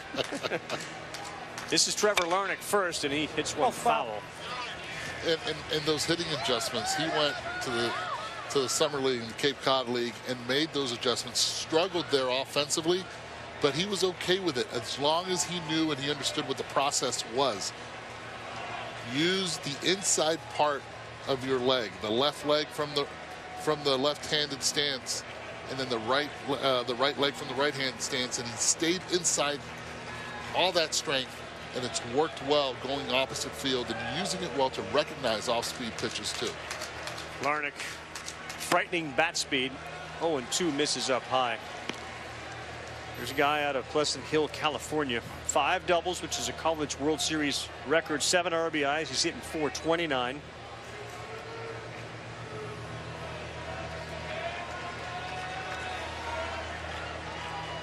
Big power hitting junior at 6'4", 210, who will be in the major leagues as long as he continues to develop in the next couple of years. Good take, 2-2. Tough hitting here for Murphy. You got Larnach, who singled, then Rutschman. He too singled in the first. This plays perfectly into the Razorbacks' plan. If these guys are going to come up to hit, make sure there's no one on before them.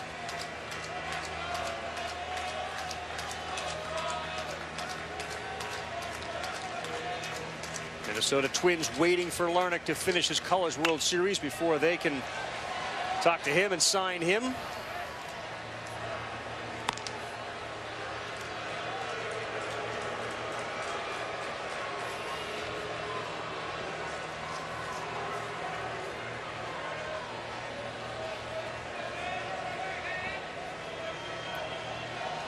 Blaine Knight, starter and winner last night, and new fishing buddy of Kyle Peterson. That's right. He's better than I am. He caught 10. Kyle caught 1/2. 2-2, little high, 3-2. How do you catch a half? Or you split it with Matt Cronin. So you guys each caught 1. You split it in half. Boom. On the board. And you got wiped out in that bass fishing contest with Blaine Knight. I covered. It was plus 11. So you.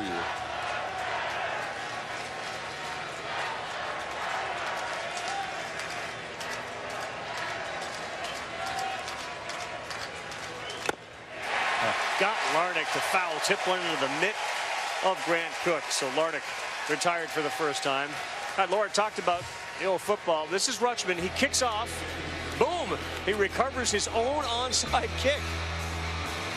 Adley Rutschman kicked off, recovered his own onside kick. And then in this game against Stanford, he kicks off to one of the great return men really in the history of college football, certainly recently. And Adley Rutschman is there to tackle McCaffrey.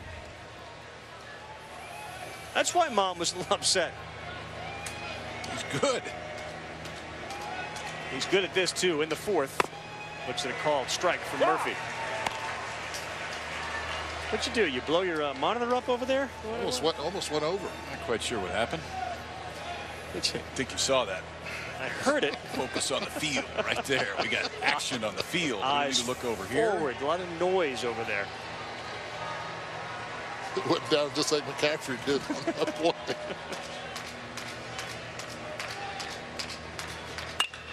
That ball is hammered to left. Adley Rutschman has tied the game. The catcher hits his second home run, his 11th RBI, and batting almost .560 at the College World Series.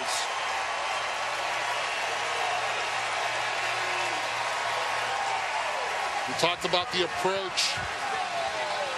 Laura talked about it also. Watch his hands, legs, quiet. The start is early. Stays on the inside part of that right leg. Pitch recognition. Adley Rutschman with no one on says, it's okay, boys.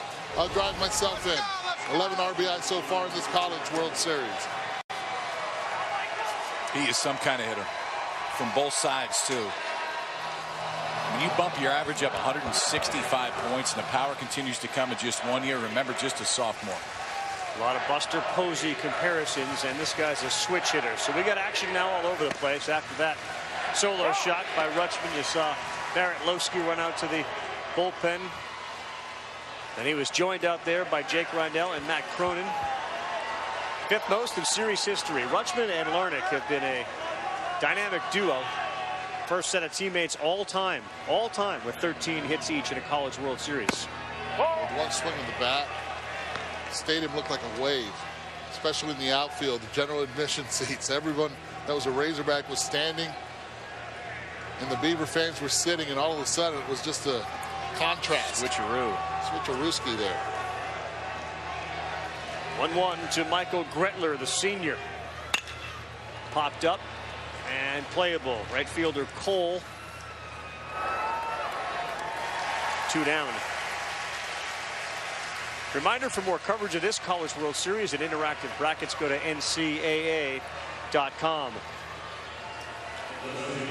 The Oregon State offense now with 4 hits, not a ton. First time they've been held back-to-back games coming into this one with fewer than 10 hits. They've scored 6 runs their last 2 games. Credit Arkansas's pitching.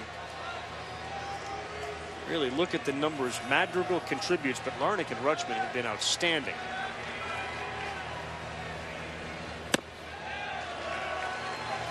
And now Tyler Malone struck out his first time up.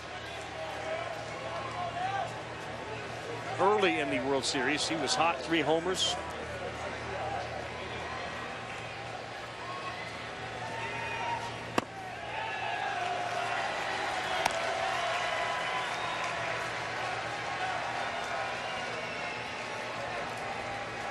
Rutschman, one of those times you talk all about him, you set him up, you go over his history and his improvement, and he gave up the sport of football, and he blasts a home run over the wall. 9th home run of the season for Adley. This one is hit pretty well to center. Fletcher uses the glove to block the sun. He looks smooth out there. But we are tied. We got a new ball game here, 3.5 in. Pitch right out over the plate. Adley Rutschman gets the extension, ties this bad boy up at 1. Going to the bottom half. Buster Posey he's a great catcher, a great player. You know, I enjoy watching him play. The bigger compliment that I get, though, is that I remind people of how my dad caught. My mom would always tell me that when he caught, he had the most energy on the field. So great with how he interacted with pitchers. His pitchers knew and stuff that he wanted them to succeed. That's how I want to be. I want to, you know, be a good representation of him.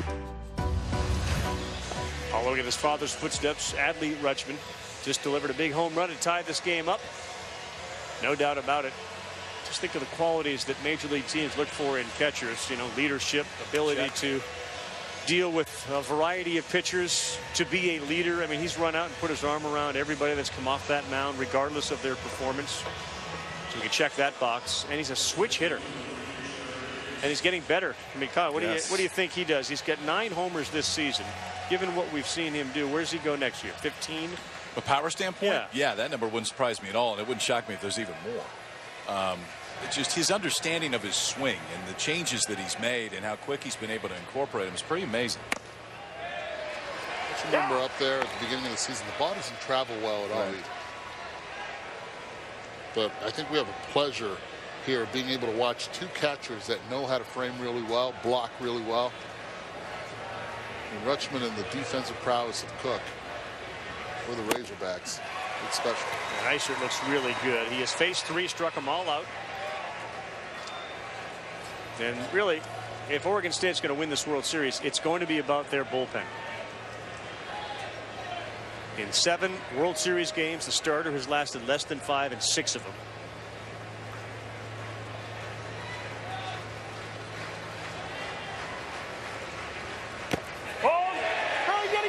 No, he did not, so not another strikeout. Through the 3 innings tonight, this bullpen, Eddie and Kyle, have struck out 35. The only bullpen with more since aluminum bats were introduced in 1974, Vanderbilt in 14. They had 36, so they're going to shatter that record. Wow. And they've leaned heavily on the bullpen. And coming into this, that wasn't really the story for Oregon State. No. I mean, the story was the starters, how good Heimlich had been. Femmel had been very good all year. Well, they just tied him. He's faced 4, struck them all out. As a team, Arkansas heading down that path again. That's the 5th strikeout by an Arkansas batter tonight. Eisert has done a very good job of this, utilizing a fastball going up in the zone when he gets into a plus count. This time runs it right by Gates. He throws Fletcher with a fastball earlier. This time throws it right by Jared Gates.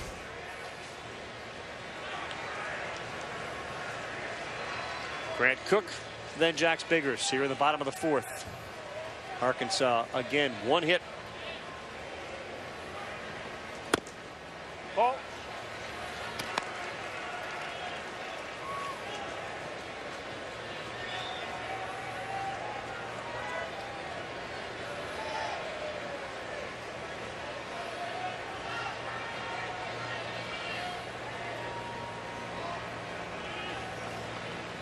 Inside. 2-0. Some numbers on that Rutschman homer if you're looking for them. It traveled 369 feet. Launch angle of 27. Exit velocity off the bat, Eddie, of 101.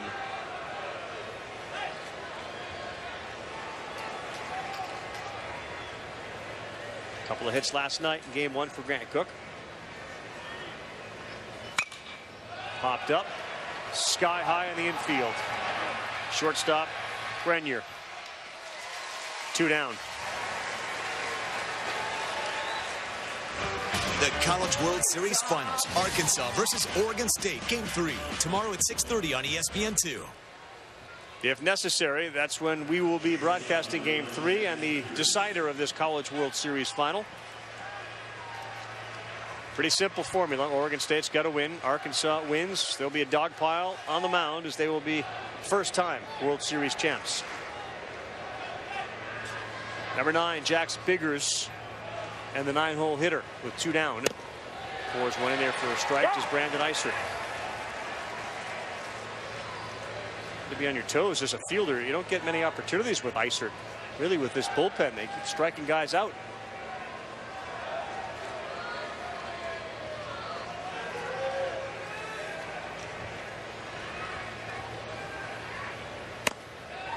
Called strike 2.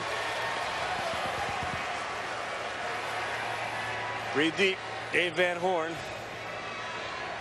longtime Arkansas coach, of course, played there, went to Nebraska, brought them to this College World Series twice. He said you looked around in 01 with the Nebraska team and there was 1 million people rooting them on. Wearing red. Very similar feel to watching this Arkansas fan base show up for him. Razorback fans want to finish this tonight. A lot of hotel rooms, another convention coming in this weekend, and not a lot of rooms available. Checkout time tomorrow, early.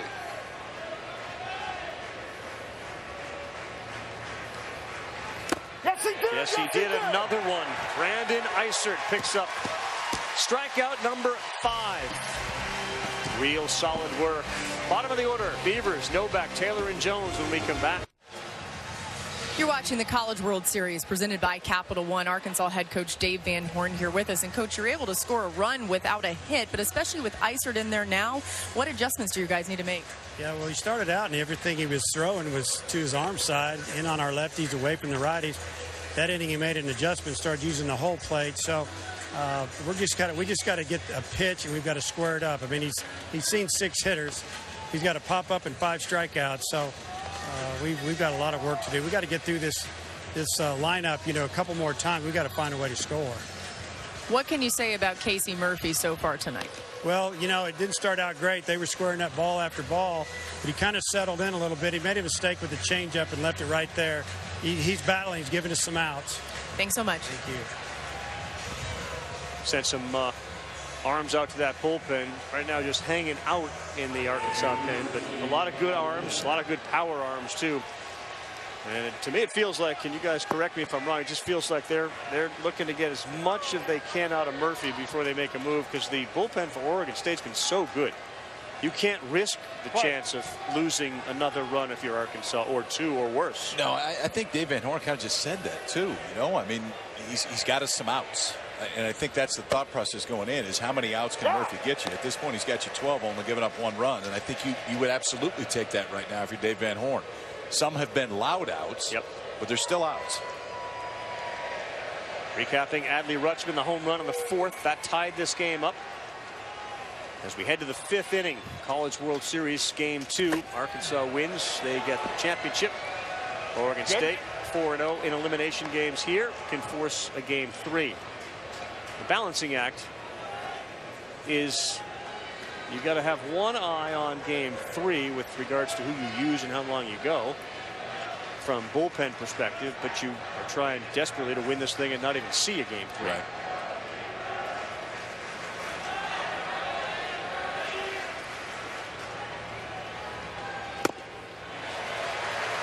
One and two.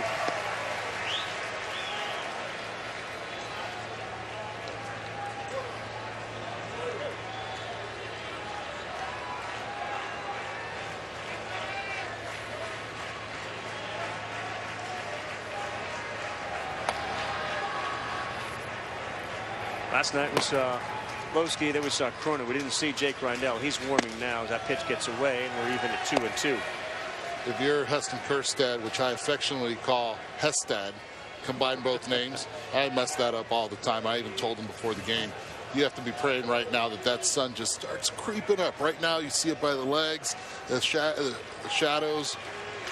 He's moving up a little bit. Oh, he's take a couple steps in and forget about that sun from now on. Yeah, he moves in a few feet. He's out of the sun. He was concerned about it before the game, especially after what happened yesterday off Larnach's fly ball. Ended up as a double. Just a couple more minutes and you're out of it. Hestad. Yeah, you were like, was that sort of a quasi-apology? Like, look, this is going to happen. I acknowledge and I recognize what I say. So I was like, hey, I'm going to come up to you and tell you. 2-2 to Novak. Jared Gates. One down.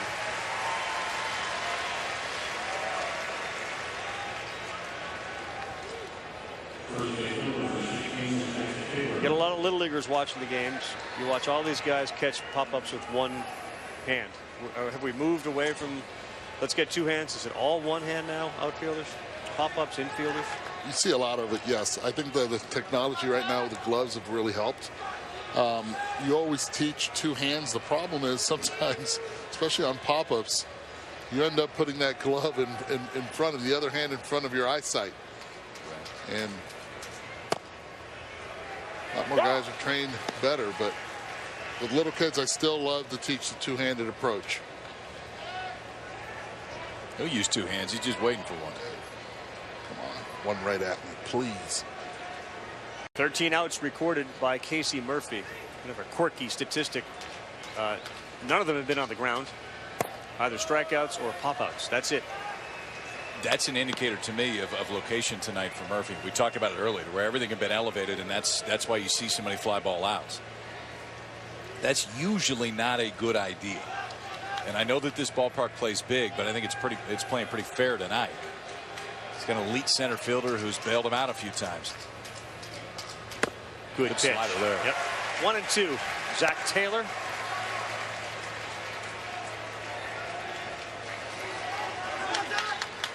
Pat Casey, he will join us. The architect of one of the great baseball programs in the country, Oregon State. Kyle and I were having a conversation earlier today just about how we've been seeing guys like Abel. Rutschman, of course, will be back next year. Isert this one on the ground, and that is off the glove of the diving Casey Martin. And Zach Taylor delivers a hit for Oregon State. You said to me, I think they're going to be good for ever. You know, for a long, long time. He's built an absolutely elite program. And that's what Pat Murphy has done. Dave Van Horn's done the exact same things. That's an elite athlete at third base that just couldn't quite get to it right there. Casey Martin, full extension ball off the end of his glove. Zach Taylor on there at first base. Earlier we saw Kyle Novak just one slot ahead of him in the lineup take off and run. I don't think that we're going to see that here. You want to make sure you get Madrigal to the plate. Don't be surprised if you see the bunt even with one out. We saw Coach Martin put it on earlier in the College World Series to get a base runner in scoring position for Nick Madrigal. Third baseman's playing way back. Exactly. Yeah, Casey Martin's 3-4 steps behind, now creeps in before the pitch.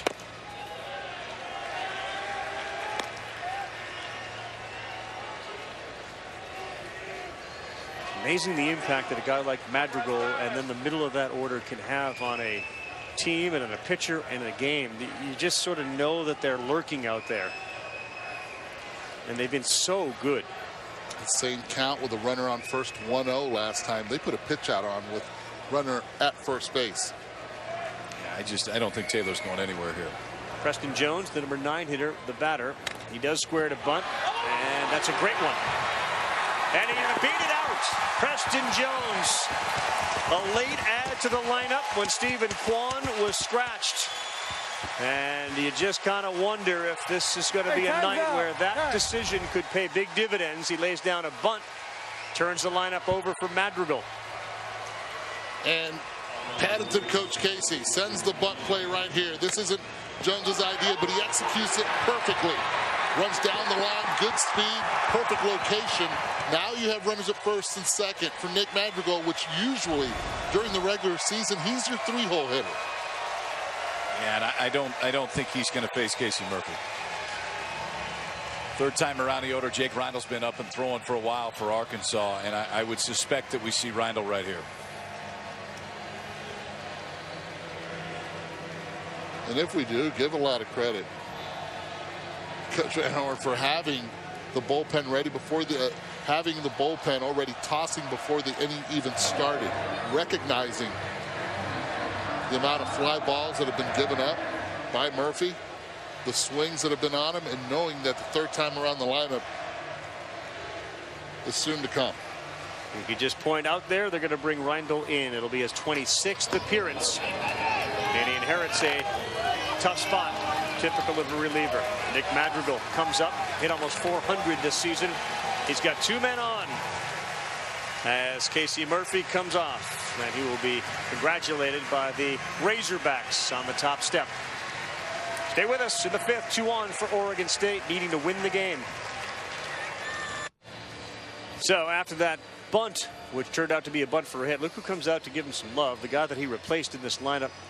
If you're just joining us, recapping Stephen Kwan, who was the leadoff hitter for this team, and the center fielder was out, take batting practice, moved him down from the leadoff spot to the number 9 spot, went out to the outfield to take some outfield, told his coach Pat Casey, I cannot go. So we went from the leadoff hitter in the first lineup, then he went to the 9 hole, then he was out of the lineup, and now Preston Jones has played a role here. A bunt single, first and second, and Arkansas's got a new pitcher. Jake Rindle, the junior right-hander out of Fayetteville, on for Arkansas. Rindle used primarily as a reliever this year, on for the 26th time, made just 1 start. 53 1/3, 64 strikeouts, a 17th round pick this year to the Cubs. Fastball, slider primarily. Fastball, when it's good, has good sink. The slider he'll go to try to finish guys off, but now he faces one of the best hitters in the country in Nick Madrigal. Madrigal twice flew out to center field. Madrigal prefers to hit down in the 3 spot. 0 for 6 in the finals. Look out.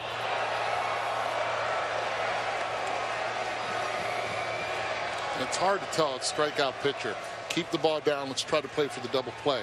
This is a contact guy at the plate. Struck out only 6 times during the regular season.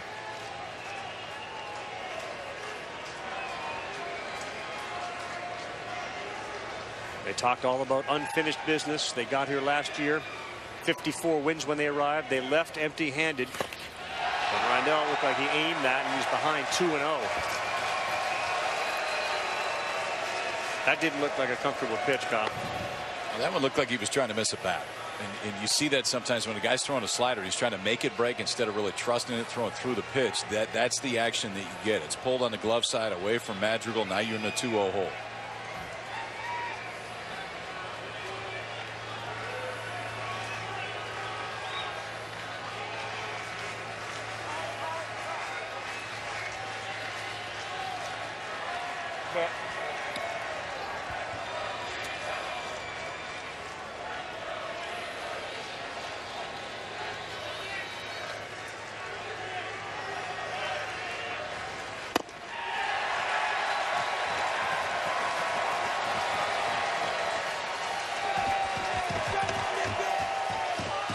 Ramage throwing in the Arkansas pen. Reindl behind 3-0. You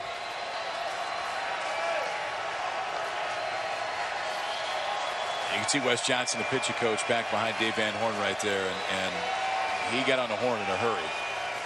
He didn't like what he's seen in the first 3 pitches from Jake Reindl here.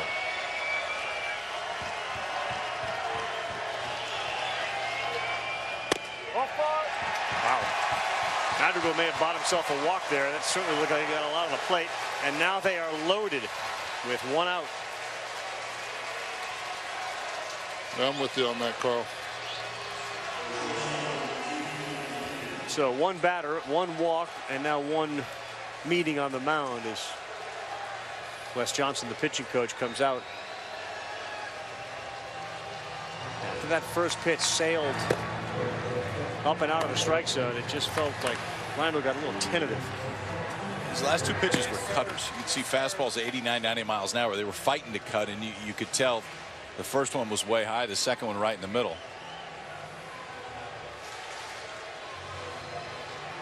As we meet here on the mound in the top of the 5th inning, we got ourselves David Ross. He's out there giving some advice. Schwarber there on the ground. A couple of World Series appearances for Rossi. 97 with the Tigers, 98 with the Gators. He went looking for another team, but they wouldn't have him. Now he's on our team as he gets set to call Cubs and Dodgers. Still holding court out there. Still holding court. Played against him in 97. Do you remember, like, did he stand out? I didn't pitch in that one. Yeah. Tim Hudson really stood out. Tim Hudson won 15 games with 20 home runs that year for Auburn. Well, back here, huge spot in this one. Oregon State threatening, bases loaded. Caden Grenier. And another ball after that meeting with Wes Johnson. Just looks tentative. Yes, he does. First pitch slider, too. Now you're Grenier, even though he's thrown 5 in a row, you know one thing: fastball.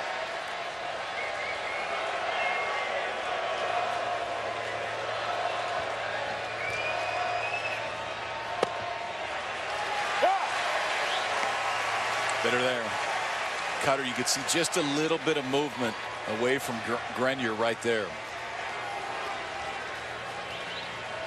Zach Taylor's at third base. We didn't really talk much about it. That bunt for a hit. Preston Jones flew down the first baseline. Real good speed at second base as well if there's a ball hit to the outfield for a hit. 1-1 to Grenier. He lays down a bunt. It is, maybe going to go foul. Throw to first, safe. Wow. Casey Martin played it. Suicide squeeze. With the bases loaded, I'm telling you right now, I did not see this bad boy coming. What a bunt. You talk about foul ball base hit, that should be the execution. And it was, and a great attempt at third base by Casey Martin. Look at the reaction he had. He knows he has no play at home plate, but still the speed of Grenier, the execution down the line, too good of a bunt. All around, you got to give that a hats off on it. Yeah, Caden Grenier, and to Eddie's point, I mean, it's either a perfect bunt or it goes foul right there. It was a perfect bunt because that was an athletic move right there by Martin at third base. He was behind the bag when he made that move. Had to charge, come all the way and throw off the right foot. Do you let it go there, though, Eddie? No, because he still had a shot. You saw how close it was. At least you get a shot at first, yes. This is the problem now, and we talked about it earlier. Get the runners on base so the big boys can come up to hit. Guess what? big boys coming up to hit, and we got a call to the bullpen. Has Trevor Larnach with the bases loaded. This is not what Arkansas wants. As they go to the mound, Larnach staying in the batter's box, and now he'll take a few steps out. Not liking what they saw from Jake Reindl. He's gone. How about it? 2 bunts in the inning. They got a 2-1 lead. They got the bases loaded and only 1 man out. Here come the Beavers.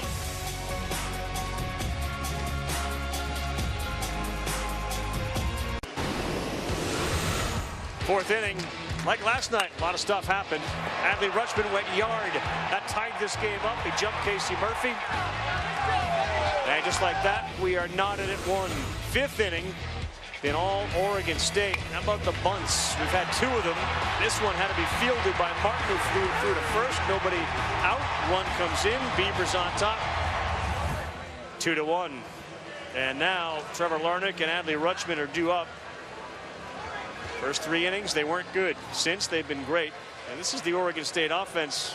And I get that they're not hitting all over the ballpark, but let's wait. Rutschman hit one over the wall. Larnach's coming up. We'll play game 3 if necessary tomorrow at 6:30 Eastern time on ESPN2. Reindl has really struggled, guys. He wasn't great in the Super Regionals, and that was an automatic.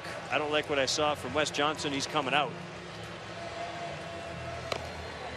Well, now they go to a freshman, Cole Ramage, and it's primarily been Reindl, Loski, and Cronin that have been the 3 key guys for the Arkansas bullpen. But Cole Ramage is a freshman they're pretty excited about. 47 strikeouts and 32 1/3 is an indication of stuff. The stuff is very good. He's given up some hits, but now comes in at a spot that there's not too many guys want to come into. You got bases loaded, a 1-0 count, and you are facing the heart of this Oregon State order in a first rounder in Trevor Larnach. Let's not forget where they were successful against Larnach, and that was up and in his last at-bat. Ramage did appear in the first game. It was against Texas. He went in an inning, gave up 2 hits, 2 runs, 2 walks, and 3 Ks. And you wonder if this is sort of that decision of who you're going to commit to, who you want to consider saving for a game 3. You got a freshman against a junior. And a very high draft pick, Trevor Larnach.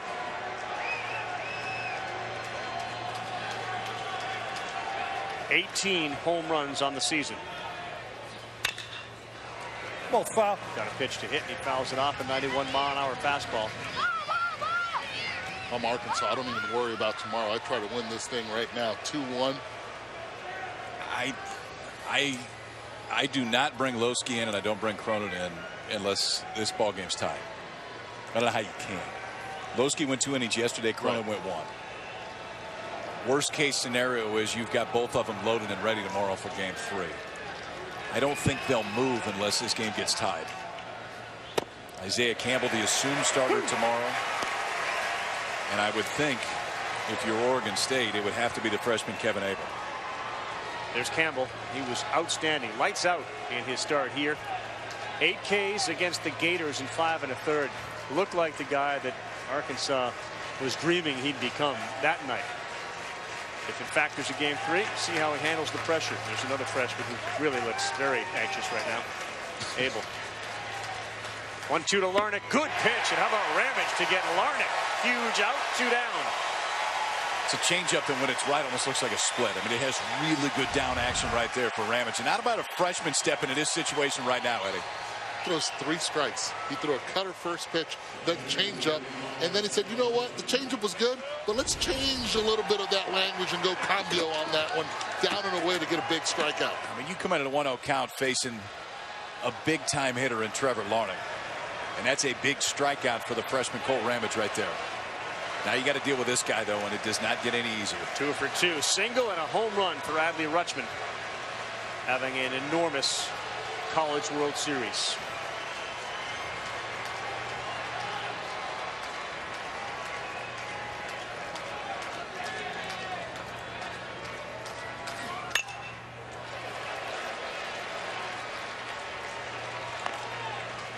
Rutschman trying to do what Michael Papierski did last year, and that's go yard from both sides of the plate. Pretty good. 19 RBI, a 500 average with bases loaded. Papierski a catcher also. And a switch hitter. which is how he went deep from both sides of the plate. It's amazing how that happens. Two things just go together, don't they? Sometimes the synapses are firing, and Peterson's on right now. 0-1 to Rutschman. Stay hot. 0-2. Boy, Ramage got a chance to get out of this without further damage. That's good stuff from this young kid.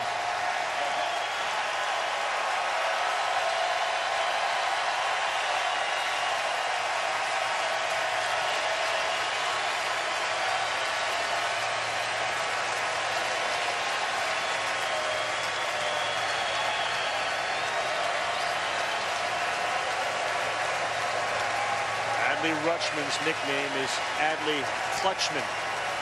0-2. On the ground to first, should be playable, and it is. Wow, what a job by Ramage, the freshman. Into the fire, and he puts it out. Oregon State on top. We head to the bottom of the fifth, and the top of the order is coming up. Oregon State head coach Pat Casey here with us. Coach, obviously you want to get some more runs across there, but how about a couple of crucial bunts to take the lead? Yeah, you know, we haven't been scoring any runs. We're trying to do anything we can to get a little bit of momentum. You know, we got the right guys up there with Rutsch and with Larnick up there at the right time. So got to give a lot of credit to Caden and Preston for getting that job done. We know we just can't keep leaving runners on base. These guys, they're too good. So, you know, hopefully we can find a way to score some more runs and keep pitching. Your guys have had their backs against the wall for much of this tournament. What's most important in this game for the remainder of it in your mind? Just play with character. You know, you can't always play at the level you want to play, and sometimes it gets a little tougher, but we just need to play with character. Thanks, Coach. Thank you. It's going to be a battle of the bullpens. Laura, thank you very much. And thanks to Pat Casey for joining us. Can't say enough about the performance of Cole Ramage. And the bullpen has been the story for Oregon State. Their offense has been relatively flat, but look at the numbers when you compare them with the guys who really carried them all season, the starters. Bullpen's 3-0 in 32 innings, a 1.69 ERA. More innings, better numbers. Great. And the left-hander today has been outstanding. Brandon Eisert has faced 6. He has struck out 5. That'll play. Here's Eric Cole, leadoff hitter. And that pitch would almost cause a hitter to crowd the plate a little bit. It's given him the outside strike to righties.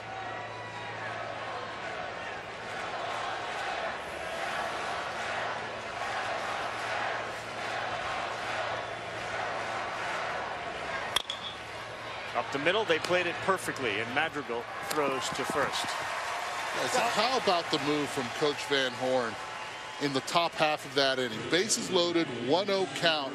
You make the pitching change, you bring in the freshman, and all of a sudden he comes through. This is knowing your players, knowing the situation, and knowing exactly what pitch will work with the type of swing that you're going to face. Getting your bullpen ready for that situation, that's the reason.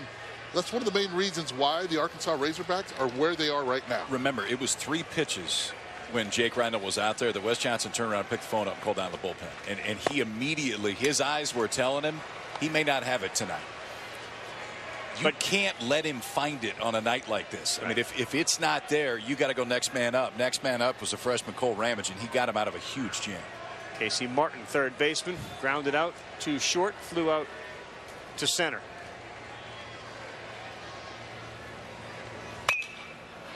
Fouls it off. When we talk about momentum, I thought even though they lost the lead there in that top half of the 5th inning, it got the fans on their feet. It got them rolling. In between innings, these fans were doing their chant. They were doing their thing. They're up again. Sun is starting to disappear on them in the outfield. That one, under the glove of Madrigal. He was again shaded up the middle. And Casey Martin's aboard with his first hit of the night. Just to follow up on that, why not start Ramage instead of bringing Rindell in? Well, the course of the season, Rindell's been better. I mean, he's been one of their key guys out of the bullpen. Ramage has been important, but he is just a freshman and hasn't been as consistent as Rindell's been. But again, and I think this is, you guys hit on it, but it's what the best head coaches, best pitching coaches do. Is you don't necessarily go based on what's happened in the last 3 months. You go based on what your eyes are telling. And the eyes right away when Jake Rondo was out there just made it look like he didn't have it tonight. So Eisert gives up his first hit. Now he's dealing with Heston Kjerstad. See if your point carries over, Eddie, that they got momentum by getting those outs, but boy, this guy can shut momentum down real quick. Brandon Eisert. Left on left with Kjerstad. Casey Martin, great speed. 8 of 9 when it comes to stolen bases. More difficult with a lefty on the mound.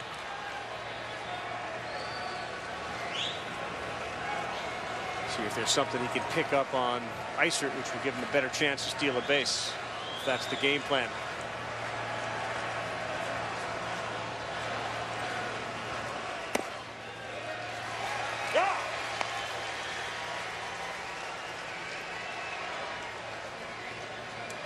Feels like every time Heston Kjerstad steps to the plate, he ends up being behind in the count.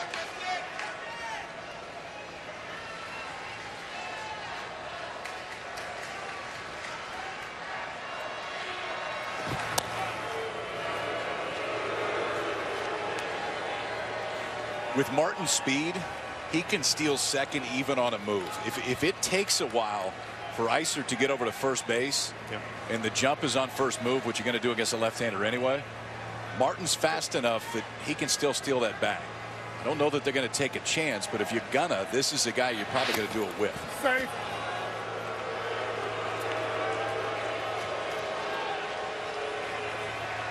Martin, a freshman, and you can sense the impact that freshmen are having on this College World Series in this game tonight. Kjerstad 14 home runs on the season, a couple of doubles here at Omaha, and he pops this one up to third. It's dropping quick, and it's going to be a fair ball by about 2 inches, just like last night, a ball that was called foul. This one called fair, and it was the right call. Bloop single for Kjerstad, 2 on. So, Eddie, we've talked about the power and the ability for Kjerstad to hit the ball the other way. When that happens, your outfield, the opposite distance, really has to respect it, and it's exactly what Kyle Novak was doing. He's playing a lot deeper than you're going to see a left fielder play against most left-handed hitters. Because of that, the ball that Kjerstad can't get to just flares down the left field line, is in a spot that nobody can get to it. And the Hogs have back-to-back hits here. 2 guys on, and a really good chance to score some runs. And guess who's in the middle of it? The freshman. The freshman come in, 1 out. Seem to be all the time. Get 2 runners on, and now you get a senior. Senior at the plate. Luke Bonfield. Oh.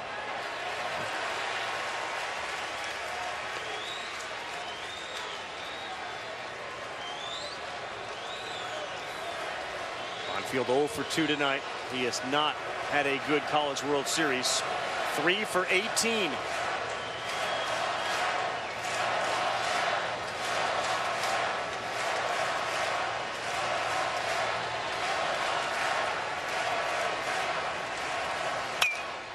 Got a pitch to hit, and he fouls it back into the seats.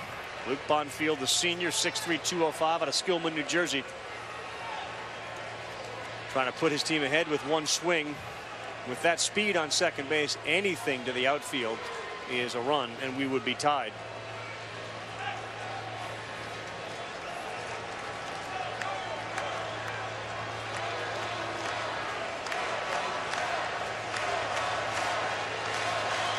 This was the inning for Arkansas yesterday.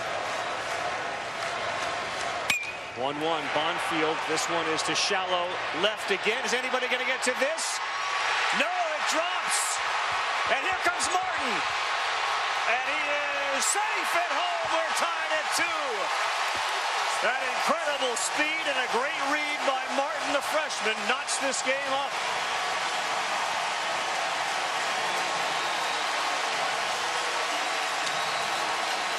Now, in order to win ball games, you need pitching, defense, and great base running, and you have to have a heartbeat. That's exactly what Casey Martin has here. Playing way too deep in left field.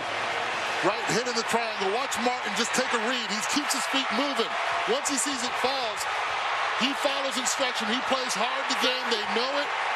And he's running that base thinking home the entire way, not thinking about stopping at third base whatsoever.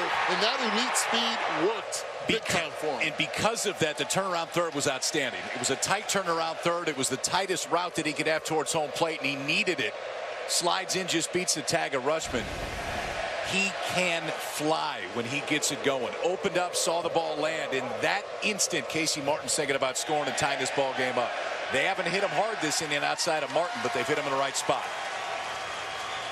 We talked about his speed, anything to the outfield. He had a great read on that. And how about Rutschman trying to deke him, pretending the baseball wasn't coming in, and perhaps Martin would slow down. He didn't. And just like that, perhaps the momentum that Cole Ramage gave them with his performance has led now to a tie game. How about Nate Thompson at third base? He knows his base runners. Yeah. I'm talking right now. It's a 2-1 ball game. There's one out. A lot of coaches right there play it safe. Ball falls right there in the middle. It's close.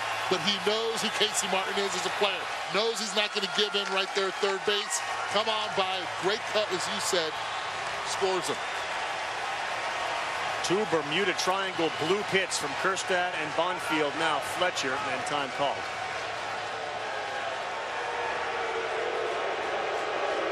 And Nate Yeskie slow walks to the mound.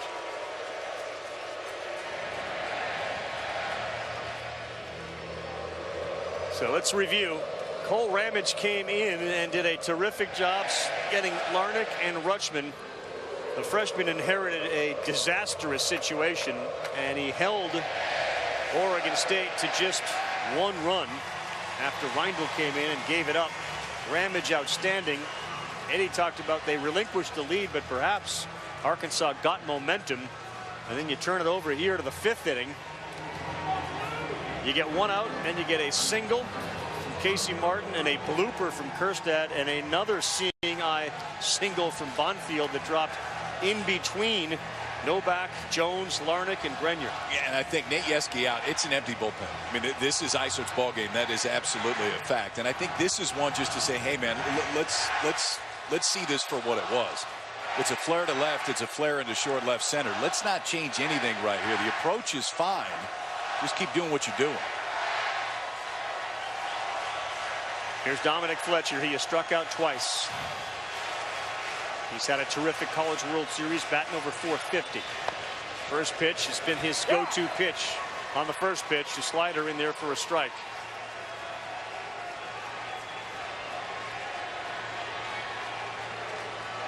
Kjerstad, good athlete. Doesn't have Martin speed, but good athlete at second base. Bonfield at first.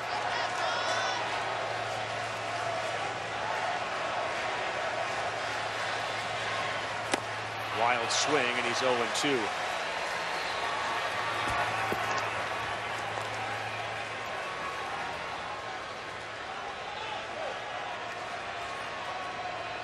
Three hits in a run, and boy, can a scorebook be deceiving without pictures? Yep. Martin put a good swing on it.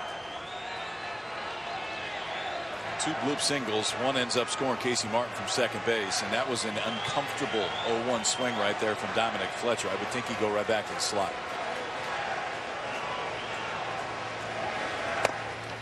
Oh, but you're right, he should. I'm testing Kjerstad at second base. Anything in the dirt right here, I get a good secondary. It's a good, could kick away, especially this pitch right here, 1-2.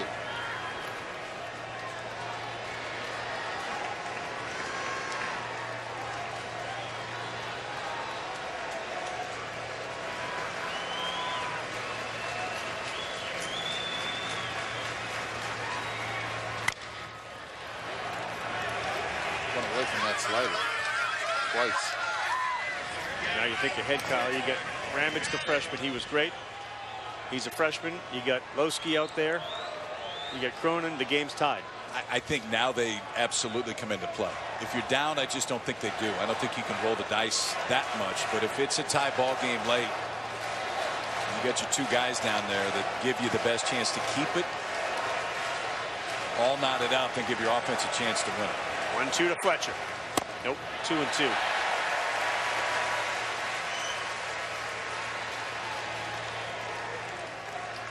College baseball celebrated perhaps their most exciting super regionals ever. Here at the College World Series, we've had a lead change in 9 of this year's 15 games. We had that 3 times last year. Good balance, good parity, good games.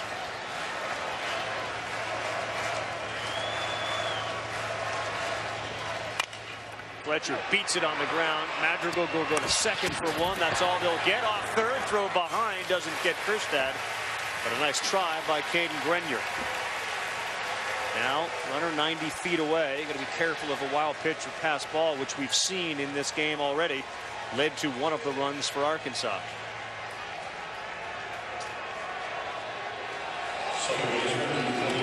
Who's heading out to the bullpen for Oregon State? Their starter,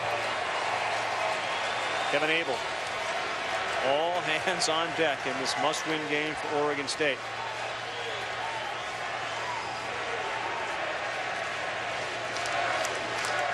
Fitting, perhaps, the Arkansas kid, the hero in the Super Regional. Carson Shaddy steps into the spotlight.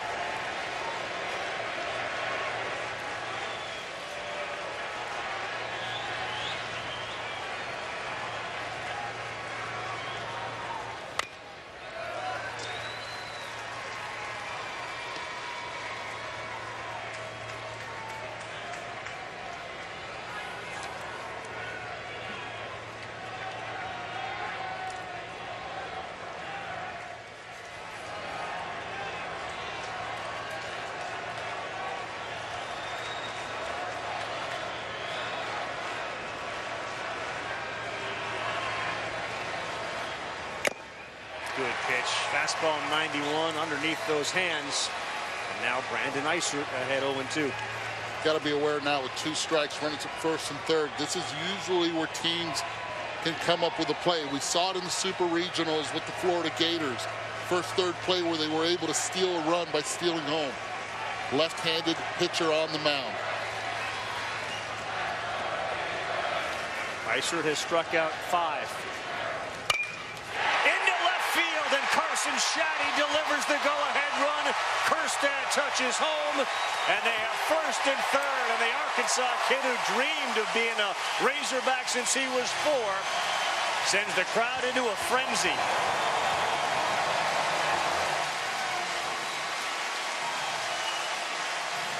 Talk about you need seniors to be able to come up big in big moments. We saw Luke Baumfield already drive in 1, and now Carson Shaddy does the same thing on an 0-2 pitch, slider down. Doesn't try to do so much with it. My man's pumped up. How about it? A former walk-on who's bounced around different positions. Grew up rooting for the Backs. His dad played for them, and he now has given his team a 3-2 lead in the bottom of the 5th. Jared Gates. Good block by Rutschman.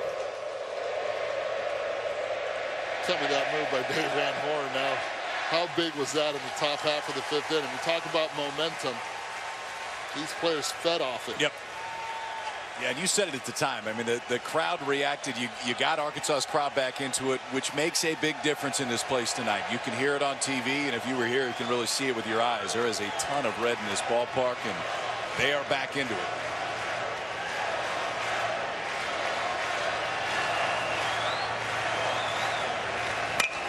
Gates center field. Back goes Jones. Still going back. Now slowing down.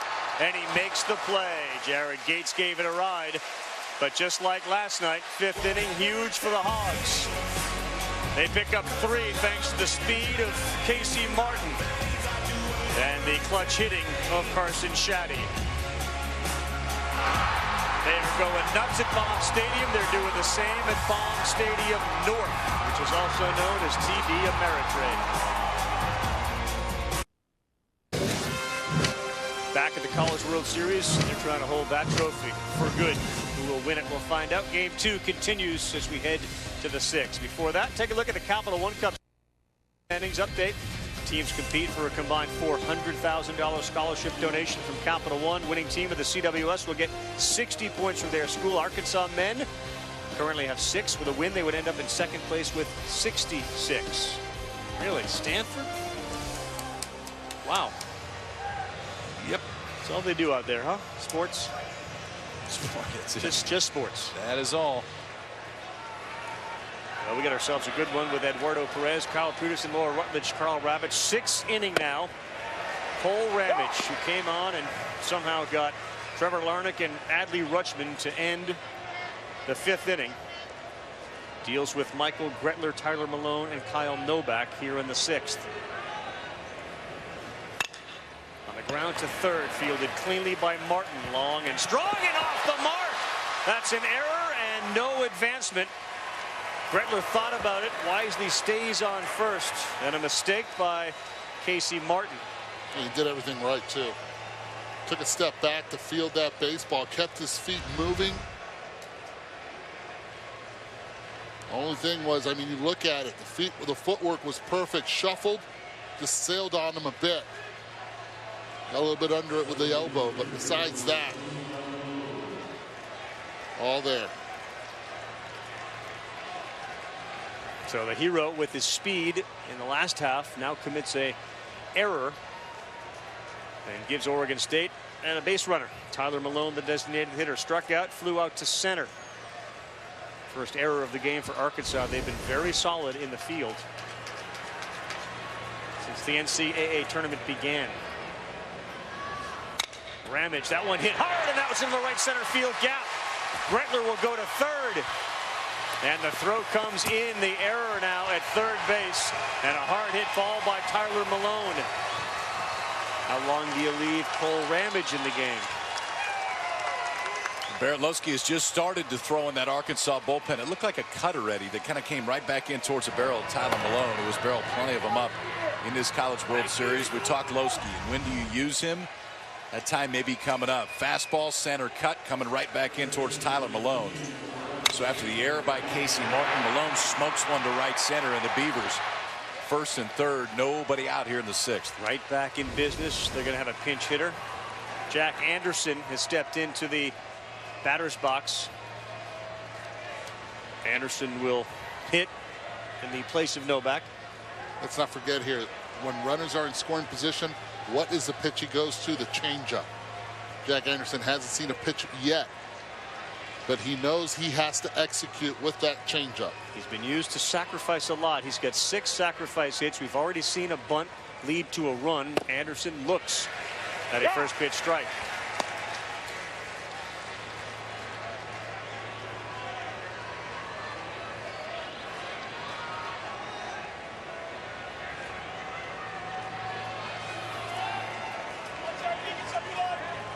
So an error to start the inning from Casey Martin. That runner has advanced to third on a single by Malone. And now Anderson behind 0-1. Lays down a bunt. Popped up. Caught.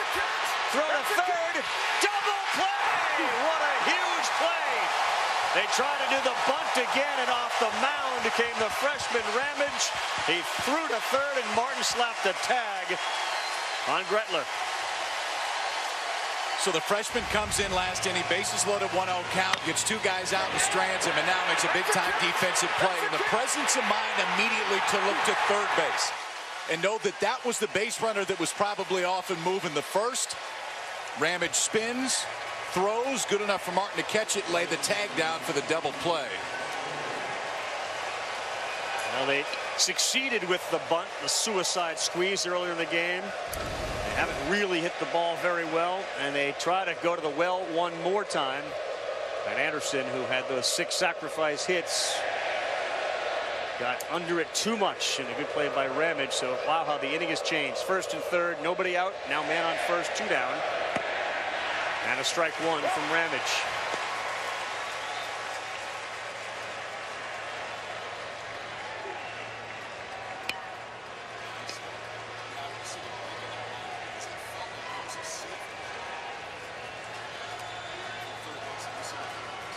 Zach Taylor singled, scored a run in the 5th inning. He also popped out to left in the 2nd.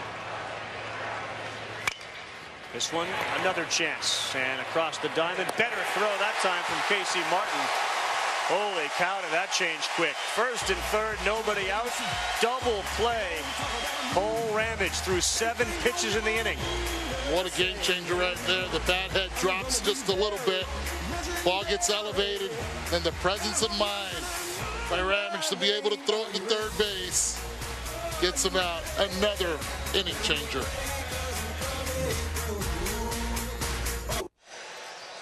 Welcome back to the NCAA College World Series presented by Capital One. A lot of action from the top of the 4th as we head to the bottom of the 6th. How things have changed. Arkansas led at 1-zip after 2. Adley Rutschman a home run in the 4th inning and now 3 runs in the 5th. That butt attempt by Jack Anderson. Safety squeeze backfired terribly, led to a double play. And he has moved to left field. 8-9-1. Grant Cook against Brandon Isert. Boy, that's a called strike all night long. You see the look right there? Wait, what? You don't have to say anything. No words needed. Like, he's a catcher. He's like, I can't say anything right here. I need that call later. Well, the home plate up. To say this, he's been very consistent with that. Kevin Abel has begun to throw in the Oregon State bullpen. This one got more of the plate. He popped it up. Should be playable. Rutschman's over there. So is Taylor, and he makes the play. All right, so let's go back to this bunt by Jack Anderson. It's not what the ball goes straight up in the air. That's one thing, but it's a safety. And Michael Gretler's a runner on third base, and you cannot get doubled up on a safety. You cannot get. I mean, on a safety squeeze, you are reading the ball down, and if the ball doesn't go down, you're not going anywhere. And ultimately, clearly, the bunt wasn't great, but you can't get doubled up on a safety. And both of them made the mistake. Both runners. And again, this is what Coach Casey does. He even told Laura before, he said, we have not been executing with runners in scoring position, have to force the issue a little bit. He tried it again, tried his luck this time with no outs, runners at first and third. As a runner, you read that, you freeze. Yes. And if you don't score, so be it. You go back to third base, you have runners at first and third, 1 out. I have no problem with the call. I mean, ultimately, you're trying to tie the ball game up, and that's what Oregon State's done the entire year. Plus, you're putting a pinch hitter in there that's done that plenty of times. Clearly, the bunt wasn't good. We talked about the barrel going down at the last minute, but you can't get doubled off with nobody out. You can't get doubled off on a safety squeeze. Jax Biggers bats. He's the number 9 hole hitter. Reached on a walk, struck out.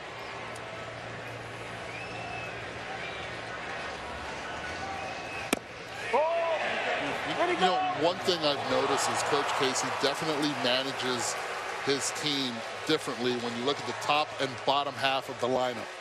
Plays small ball big time with the bat. Casey is screaming out at the home plate umpire. He is screaming out at him on that check swing. And this is the whole week kind of coming into one frame right there. For Pat Casey, honestly, for Oregon State, if there's been any close call, it's gone the other way. And there's not intent. I'm not saying that there's any intent in it. That's a swing. That's a swing. And that's Pat Casey's got a good look at it. That's why he was so vocal right there. But you know that the frustration just continues to build. Clearly it's an elimination game, but I think the feel is, man, just one of them has to go our way. Scales have definitely tipped in favor of Arkansas when it comes to the close calls. This one to left field, coming in and now going back is Anderson. There are 2 down.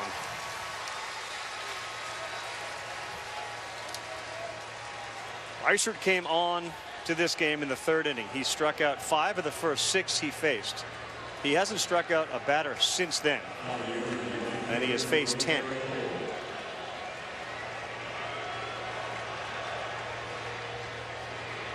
Back to the top of the order, Eric Cole.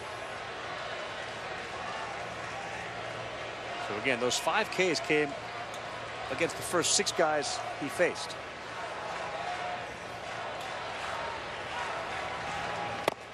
That's a strike all night long.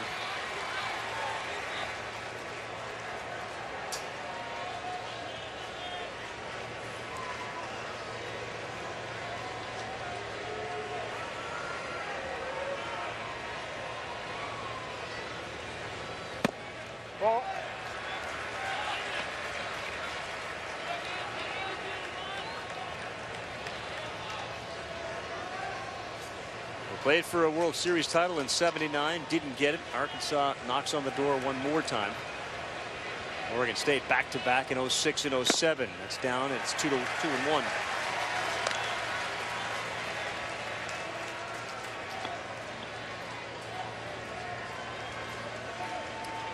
Arkansas has been perfect in Omaha. They have not lost a game. They're 4-0. They haven't played a lot. When you think about it, they played 4 games in about the last 2.5 weeks. Good pitch, 92. Upped his velocity a little bit.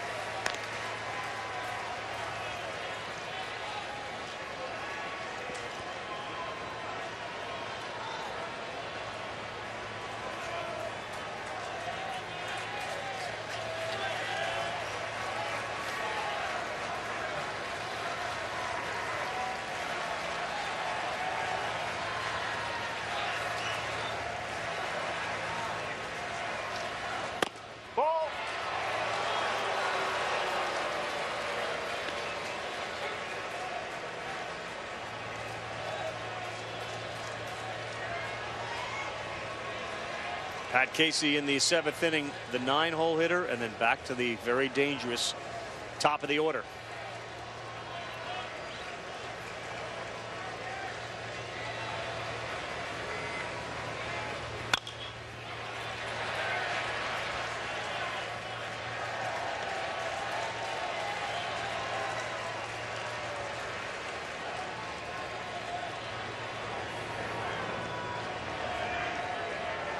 Another 25,000 on hand, over 1 million watching tonight to see if Oregon State can force a Game 3 or Arkansas can get their first College World Series title. Another 3-2 on the way to Eric Cole. Yeah! Called strike 3, and that one missed the plate by a considerable amount. It's been a strike all night. Cole doesn't agree. Heading to the 7th. 9-1-2 coming up. Everyone, College World Series in Omaha. How about Cole Ramage? Came into a desperate situation.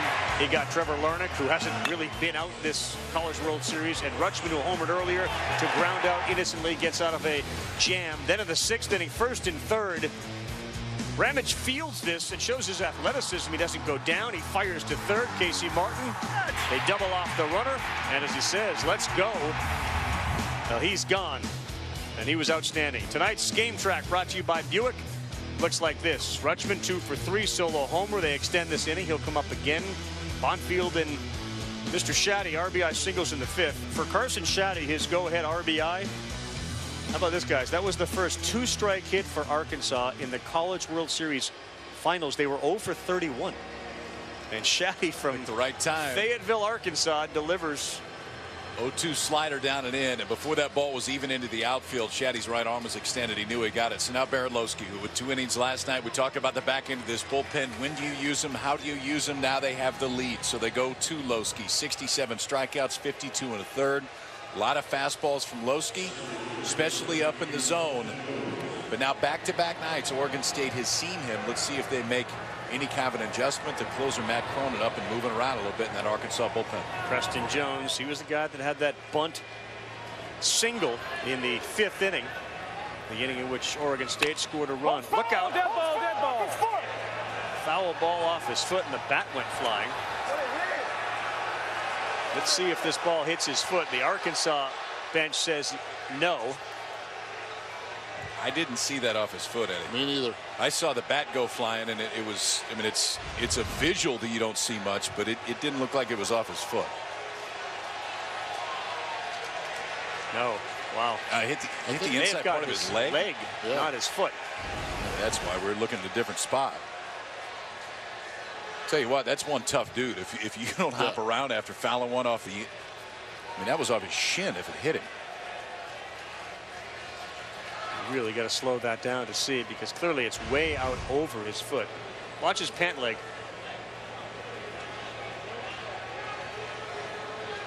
Oh yeah, it's off his shin. Wow. He didn't even move. You guys sure about that? I don't think so. Side angle, it looked like it. That's in there for a strike. 93 from Lowski. I don't think I've ever hits you seen in the shin. That's what I'm saying. I don't think I've ever seen a guy foul a ball off his shin and not move. Glancing blow. Not a full shin burger, just like a little fillet.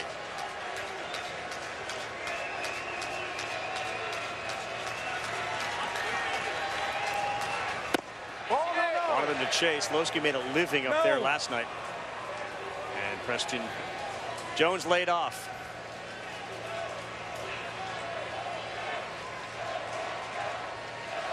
They got to get 9 outs to win the title. They're going to have to deal with Madrigal, Larnach, and Rutschman at least one more time.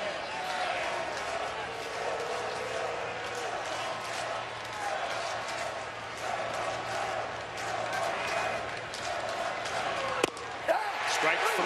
Barrett Lowski's first hitter results in a strikeout. Sunday night baseball, big one for us. Taco Bell in Beantown. The Red Sox and Yankees. Look forward to being at Yankee Stadium. The first place Yankees, second place Red Sox, the two best records in Major League Baseball heading into the weekend. We'll start it off with baseball tonight's Sunday night countdown. Then at 8, Yankees, Red Sox, Sunday night baseball. A couple guys that were sitting up here a few years ago. I know. Alex Cora, Aaron Boone. A little different view right now for both of them. It's been a good view for both, too. I would say so. Really good view. Madrigal goes back. Got a little issue with the bat. Well, it's the same bat that Preston Jones was using. They just, soon after the strikeout, he gave Madrigal the bat. Looked like the handle was a little moist. Put a little rosin on it.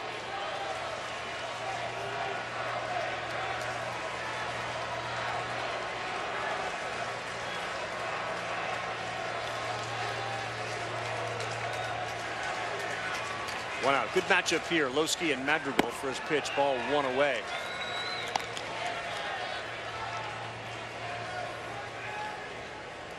Lowski's numbers here in Omaha in 4 appearances, 7 innings, 11 strikeouts, only 1 walk.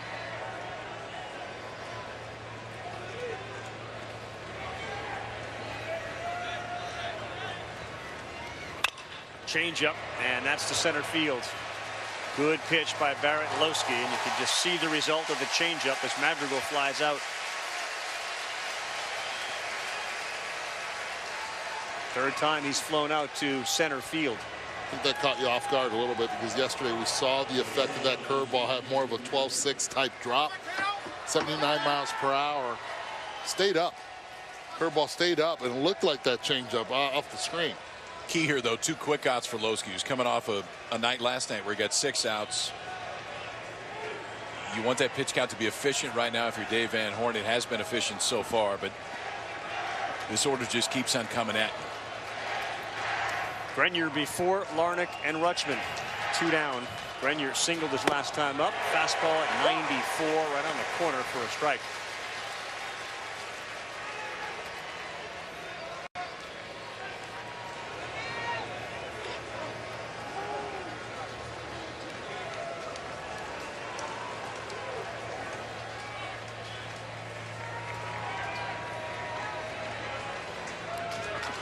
Grenier, the junior out of Henderson, Nevada. Ball.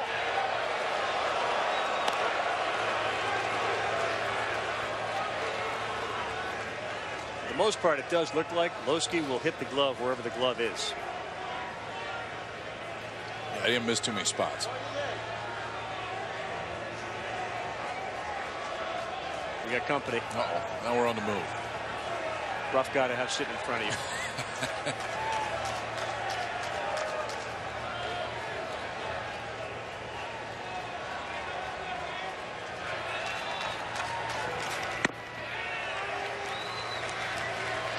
Love to get Grenier aboard with Larnach. Grenier's got really good speed. And again, 7, 8, 9 have been the innings for Oregon State. They've outscored their opponents by 21 runs after the 6th.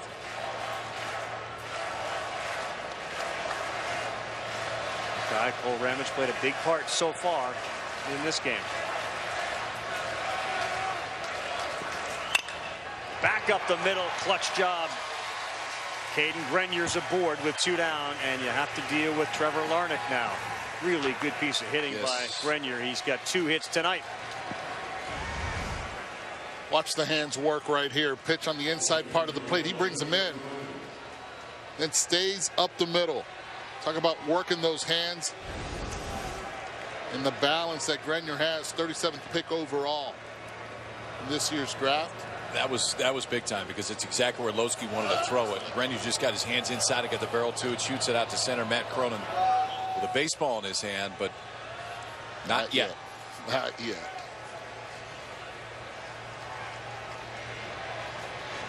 So far, Dave Van Horn and also Russ Johnson, both of them have managed their bullpen beautifully tonight. High leverage situation. Who do you want? You want your core guys. Lowski face the top of the order. Cronin waiting in the wings. These two battled last night, and Lowski struck Larnach out. Best home run hitter on the team with 18 this season. First pitch fastball down, 1-0.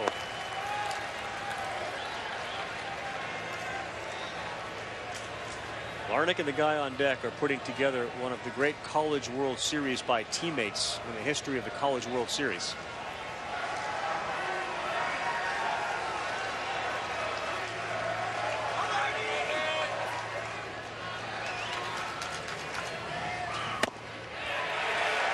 Knees, strike one. Colin Kerstad in the outfield playing deep. Fletcher, we've already seen him in center field go back beautifully on the baseball to start off the game twice back-to-back. Playing a couple steps back from where he usually plays. No double situation, tying run at first.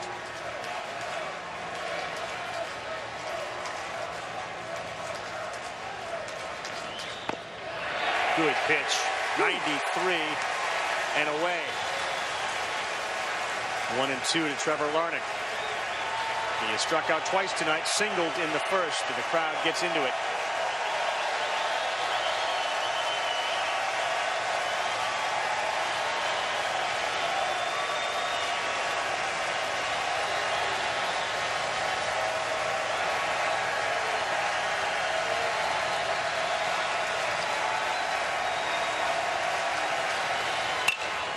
Hard hit, shortstop, good hop, steps on second as Jax Biggers.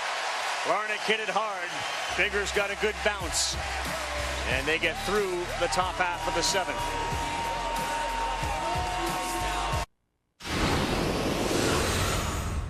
Did you think you'd get in the World Series at the beginning of the season? I always work hard enough to try to get here. Yeah, that's awesome. Yeah. First base. I know what he did, but the ball's so far inside. I'll go get help. Yep. Ball's foul. Ball's foul off his foot. Ball's foul off his foot in the box. He didn't limp or do anything. I had it right away, Dave. Great. He didn't look hurt. We certainly appreciate all College World Series long the umpires who have put the microphones on and really given the viewer at home a great look at what the interactions are between umpire, player, umpire, and coach. Jeff Hendricks tonight. We begin the bottom of the seventh. Eisert continues to throw against a bunch of arms down in that Oregon State bullpen right now. And Casey Martin, Heston Kjerstad, Luke Bonfield. Casey Martin has shown you signs tonight in a lot of different ways why he's a top 5 overall type guy in 2 years. I mean, the speed we've seen, the power we've seen throughout the course of the year, not necessarily tonight. A big-time athletic move at third base, and I know he didn't get it out on that bunt that he charged him to throw to first base, but I don't know if there's anybody else in the stadium that can make the play that he did right there. He can do so many different things. And when Dave Van Horn and his staff discovered Casey Martin, watched him play, they said, yeah, he's probably not going to come here. He'll eventually sign. Like, that's not going to happen. He's got that much skill and talent. And he said, no, I'm coming. Lone Oak, Arkansas.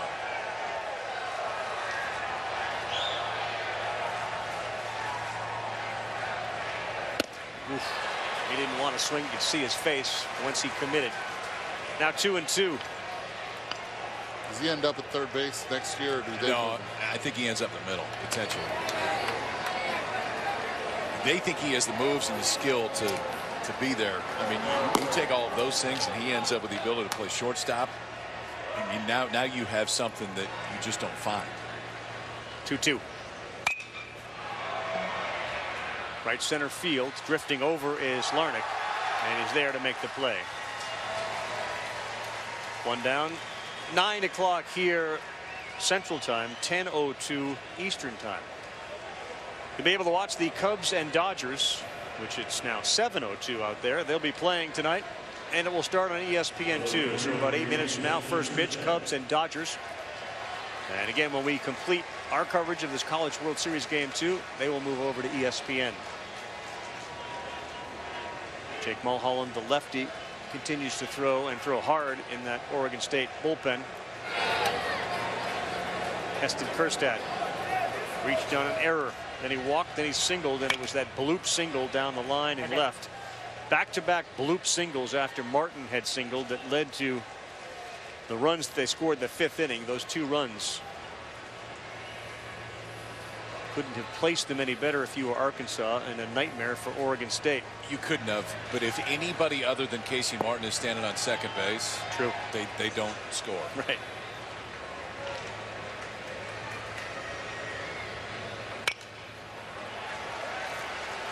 So oftentimes you keep score and you circle big plays, critical plays, key plays. There have been a whole bunch of key moments in this game. Yes. Pitching decisions, bloop hits, hit batters, bunts, suicide squeezes.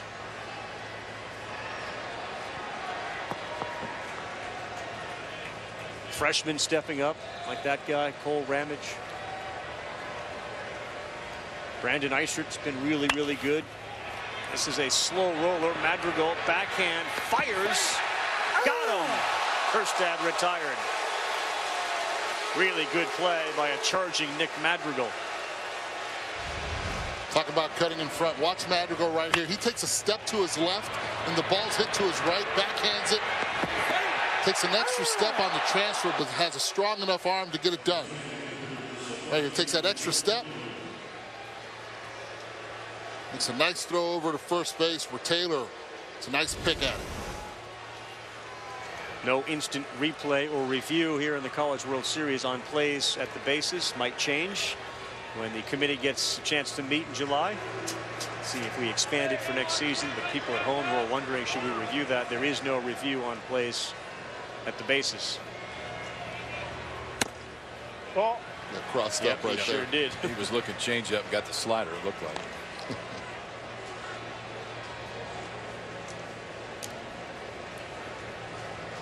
So if you're Arkansas, you bring Lowski back out for the 8th inning. Yes. But now if there's traffic, I think you'll see Cronin out. There's Barrett Lowski. The first guy he'll face will be Adley Rutschman, already with a home run tonight. 1-0 to Bonfield. That's a good pitch. 1-1.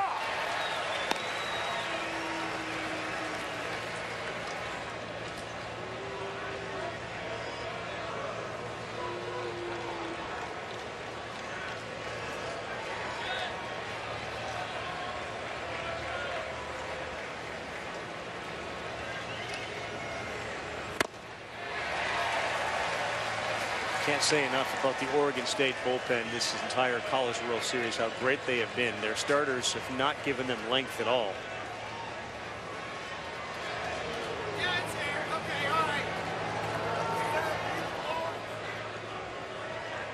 And this guy on the mound in particular has been phenomenal.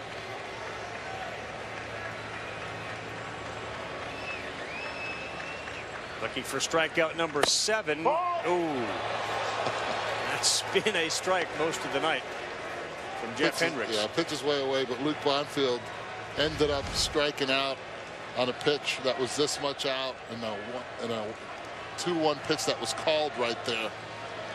This time not called. He's happy about that.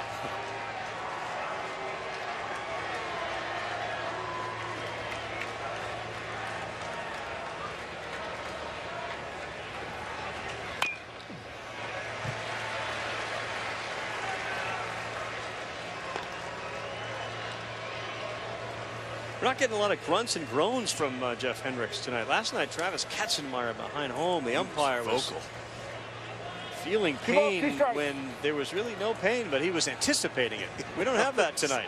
Great instincts.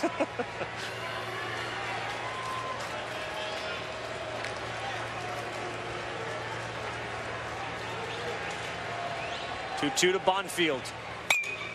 Popped out of play.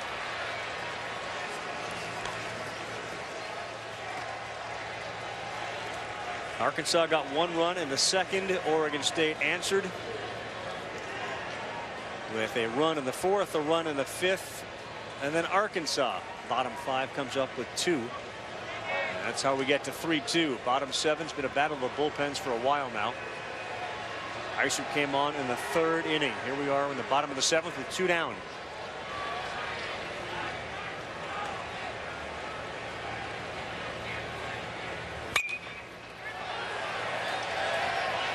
Rutschman looking for it. Now he sees it's no chance to be caught.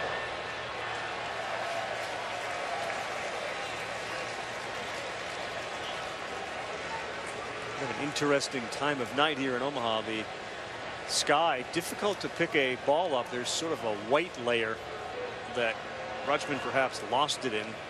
On TV, it's looking beautiful and blue, but there is a layer there that makes it a bit challenging for fielders to pick up a fly ball.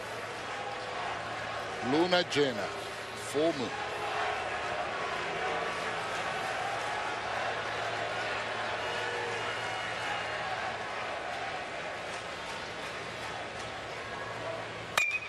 That's hit into the corner. Bonfield jumped him, and he will take 2.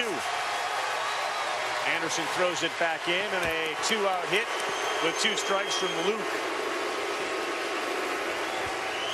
Bonfield, his second hit of the night. He came in 3 for 16. He adds a couple of hits tonight.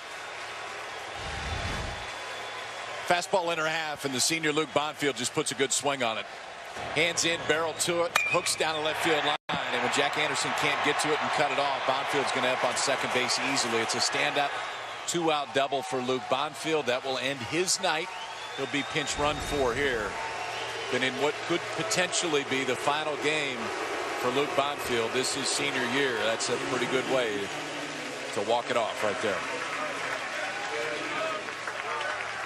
Jack Henley comes in, pinch runner. Rutschman went out to talk to Iser. You wonder if the Oregon State coaches are going to make a change. Bonfield now waits to find out if they will be hoisting a trophy or he'll be playing again tomorrow night in a game 3.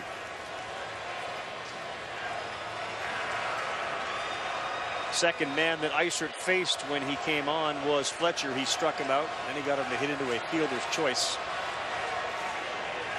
So even though he came on in relief, this is the 3rd time that Fletcher and Iser face off.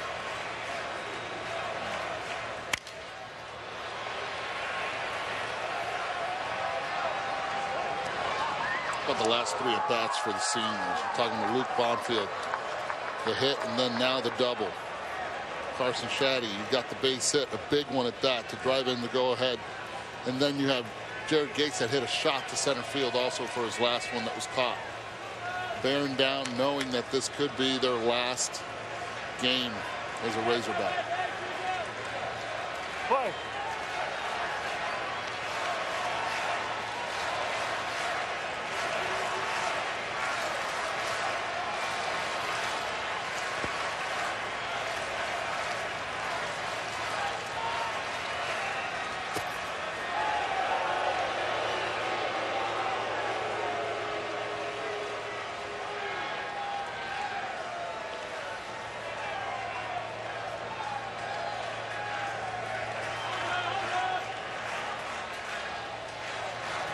Two home runs here in Omaha, and Fletcher was hitless in the Super Regional.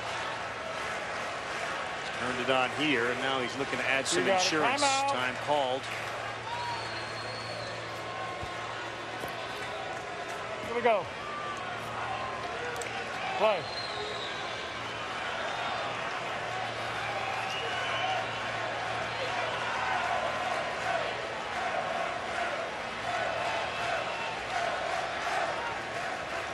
Inside.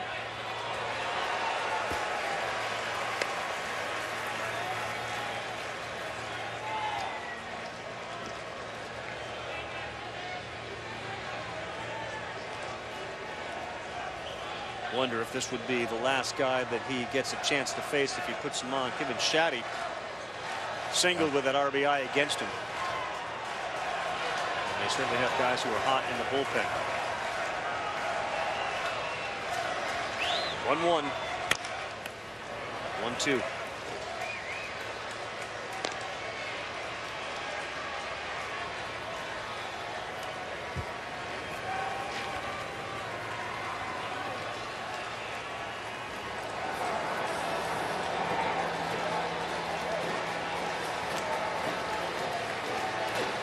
Able, the freshman who we assumed would be the Game 3 starter for Oregon State if they could win this one. If you're looking at a scouting report, you're looking at it because you're potentially coming in the ball game here pretty quick. Mulholland lefty warm as well. 1-2. No. Did not go. 2-2.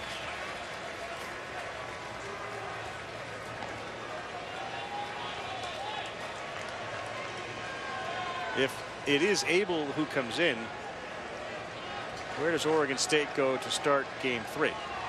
Doesn't matter when this one. You figure that one out tomorrow. I get that part, but I'm asking you guys. Well, the other one that I thought potentially could start, who hasn't, is Jake Mulholland. He's standing right next to him. Piece it together.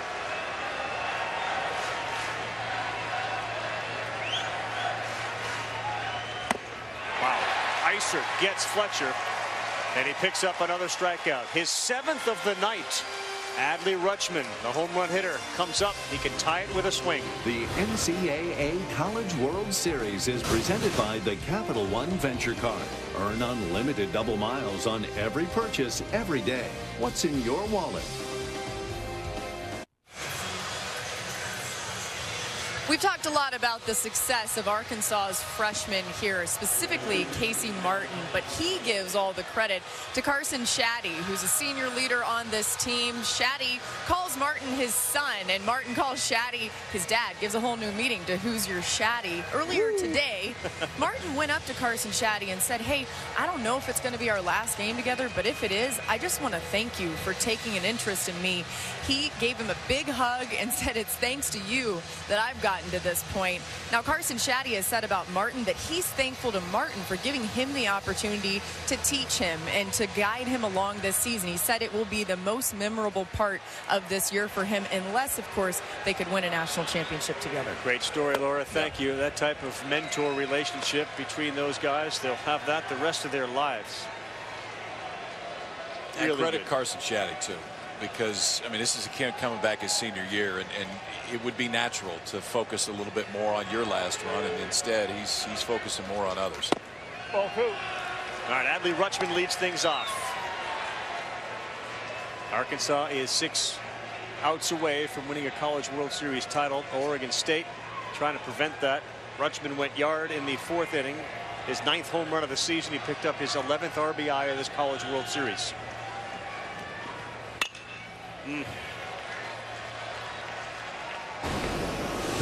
Earlier in the 4th, he did it from the right side. And it was a no-doubter.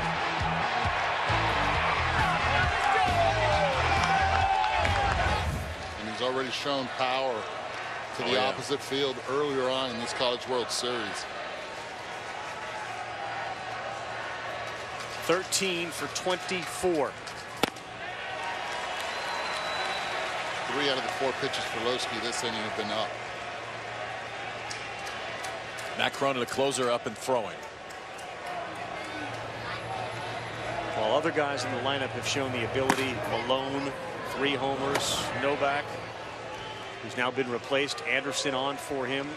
This is the guy you've got to be most careful with. That a 3-1 pitch, he grooves it and he fouls it out of play. 2-0 fastball, 3-1 fastball. Lowski came after him both times, and Rutschman couldn't go get him. That's what that fastball that has that rising action, it's not rising action, but that Holt's playing so well will do. Gets off the barrel. Both times Rutschman catching the bottom part of the baseball, now 3-2. Crowd senses the import of this at-bat. Challenged him, and Rutschman. Adley Clutchman delivers another hit. Single up the middle. 14 for 25 at the College World Series. He's a sophomore. He'll be back again next year for Oregon State. How good is that guy? That's 99 hits on the season right now for Adley Clutchman. On base percentage over 500. Batting average over 400. A year after he hit 243. Right. So the leadoff man is aboard. 14 hits, 25 at bats, 11 RBIs. A little different for Adley Rutschman this time around. All they're trying to do is give them an opportunity to get to Madrigal in the 9th inning if possible. Gretler already squared. Pitch from Lowski rides high.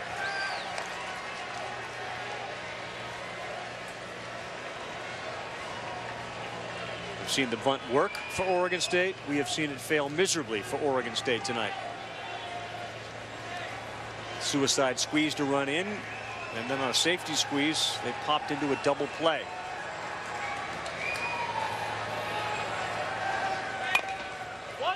Gretler gets it down, and Lowski will go to first for the out. So the base runner, Rutschman, advances to second now with one down. Don't forget Sunday night baseball. It'll be in the Bronx. The Red Sox and the Yankees, 8 o'clock Eastern time. The two best teams in the American League, along with the Houston Astros. Coverage will start 7 o'clock. We'll be there with baseball tonight's Sunday night countdown, and then the game at 8.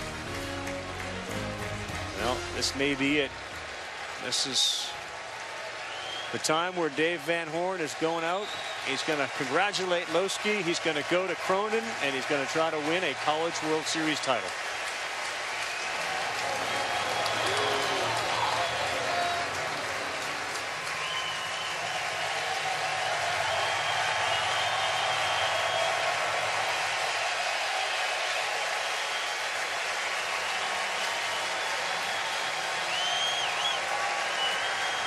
Do or die time now for the closer as he comes in with a tying run on second, top of the 8th of the College World Series.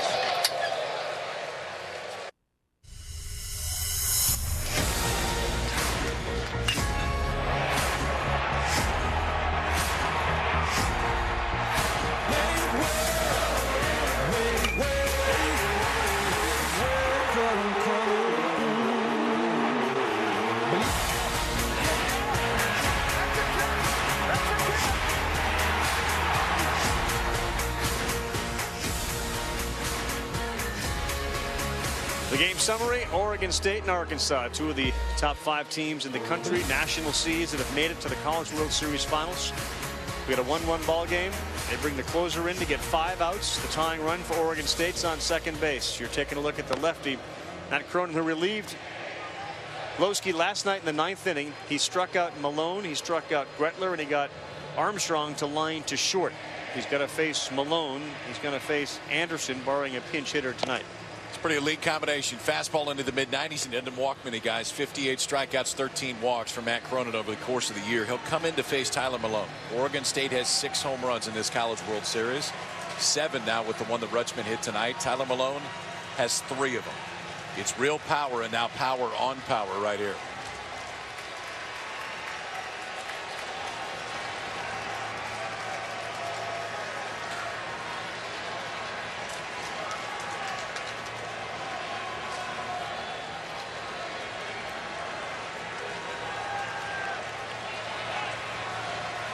Adley Rutschman tying run at second base after a leadoff single.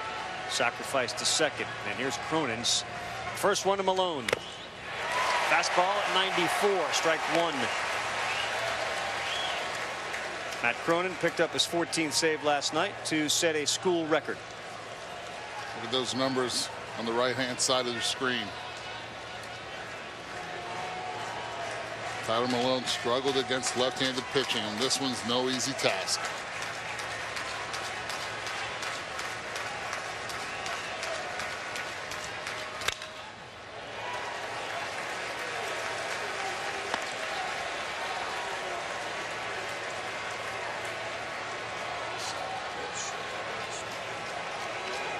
Beginning of the season, both of these teams were near the top of everybody's list to contend for a College World Series title. Pat Casey's got a juggernaut in the Pacific Northwest, and in that gauntlet that is the SEC, Dave Van Horn. And his Razorbacks last team standing, 0-2 on the way to Tyler Malone. Won't chase.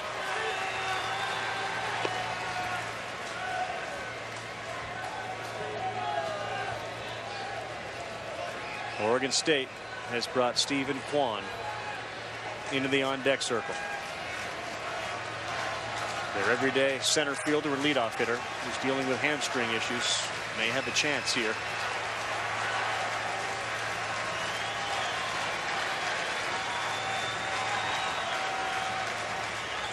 Ball. That one gets by, and down to third base goes Rutschman with one out. Grant Cook could conceivably have been called a strike. Wasn't going to be, but he just dropped it. He was trying to steal a strike there. Keep that mid up. Now a sacrifice fly will tie this game up.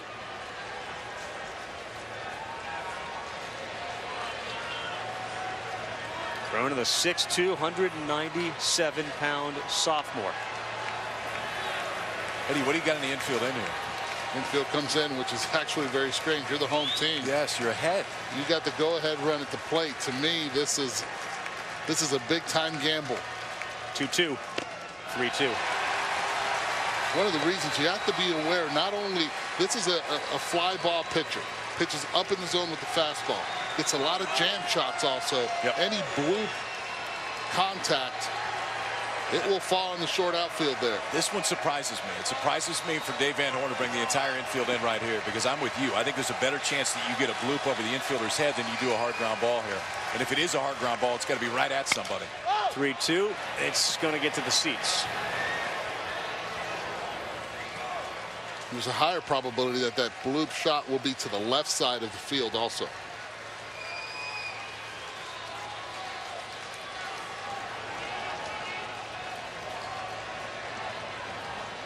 High drama for Cronin on the mound. Rutschman down there at third base is the tying run.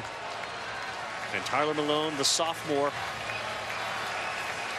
out of Rossville, Georgia. He got a single his last time up. Single now would tie it. 3-2, foul. That's the best swing Malone's had right there. Little bit early on that Cronin fastball on the inside part of the plate. If you look at it yesterday, they were 0 for 21 with runners in scoring position. Today, a solo shot drove in one, and the other one was a bases loaded squeeze play. Good battle. Cronin and Malone, the designated hitter. He's seeing it pretty good, boys. He is, I agree. And he's seen one pitch. All fastballs. Yep. Pat Casey whispers to the on-deck hitter, Stephen Kwan. Would it shock you if Kwan were to lay a bunt down with Rutschman there? I know he's got bad hamstrings. If we get to that situation. Yeah, but I would tell you, I think Casey Martin's going to be guarding against it at third base. So, yes, it would. 3-2. Got him swinging. Fastball at 94. And Cronin wins that battle.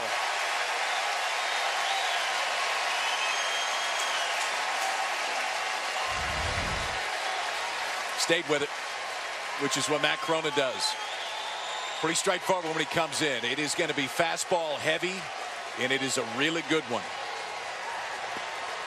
Great at bat right there from Tyler Malone. He fought off some tough ones, but the fastball away, he swung right through for the second out of the inning.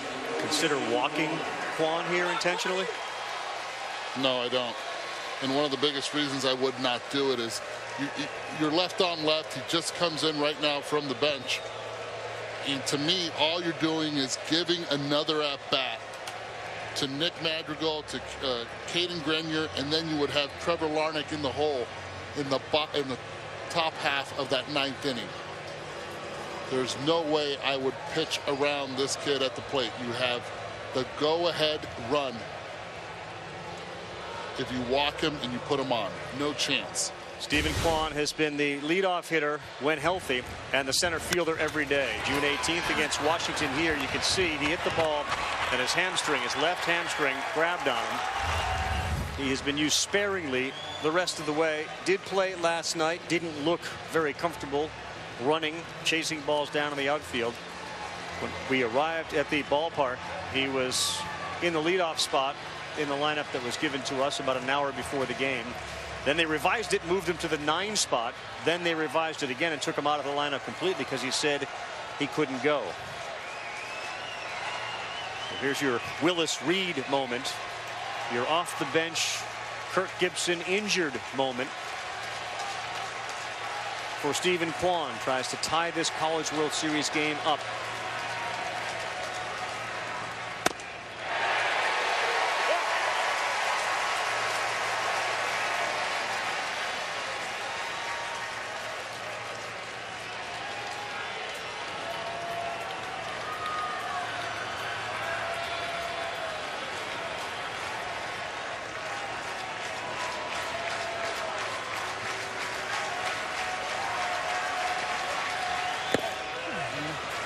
Good job by Cook with Rutschman down there at third, hoping that ball was going to squeak by him.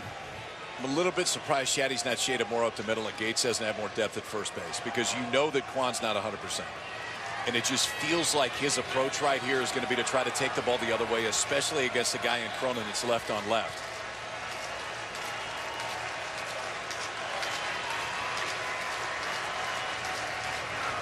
Ball.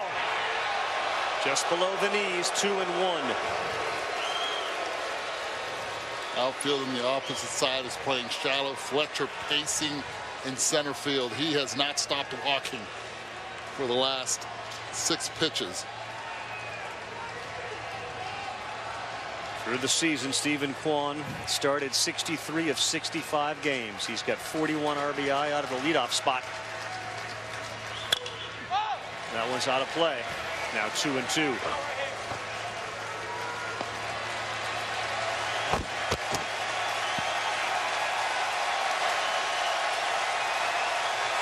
Nice play, kiddo.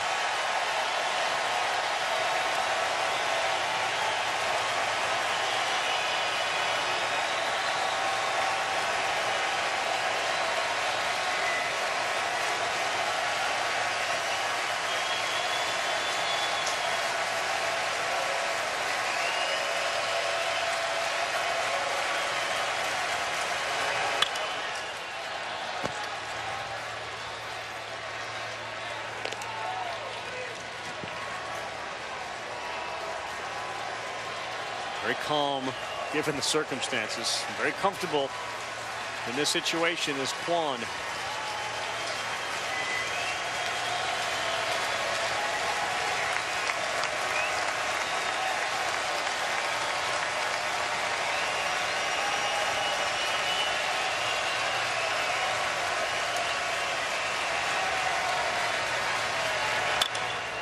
Kwan left center field, and it is caught.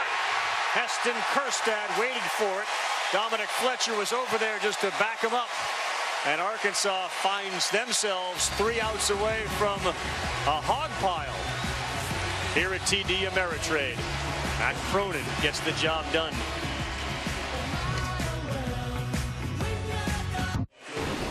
Among the big moments of this game, 5th inning with 2 strikes. Carson Shaddy delivers a big single. The Fayetteville, Arkansas native and RBI. He went crazy at first base. Been a dream of his since he was 4 years old to play for the Razorbacks. A former walk-on, now 2 for 3 in the second game of this College World Series, best 2 out of 3. Joe Casey has gone in to play left field for Pat Casey. And the new pitcher is the freshman Kevin Abel. Crowd here at TD Ameritrade enjoying Neil Diamond. And right now, the majority of the folks rooting for Arkansas up on their feet and celebrating, hoping This will lead to a College World Series title. Juan put it in play, but it was caught. And now we'll start with Shaddy.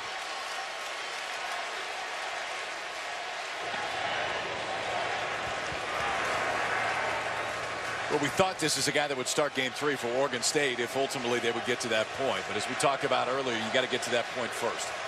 And you worry about tomorrow. If tomorrow gets here, Kevin Abel, they feel, is their best chance to hold this Arkansas lineup where it's at, see if Oregon State can tie it up in the ninth.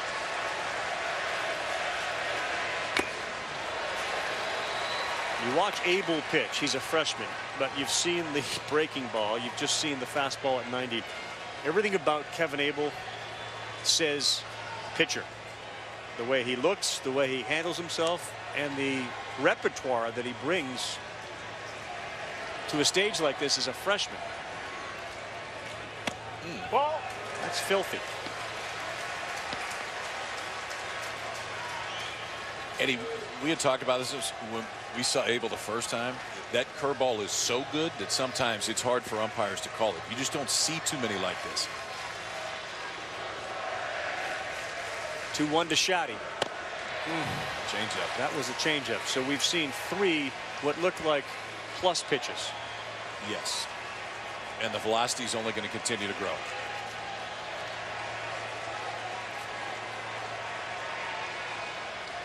This is the next one for Oregon State. Maybe the next one for college baseball.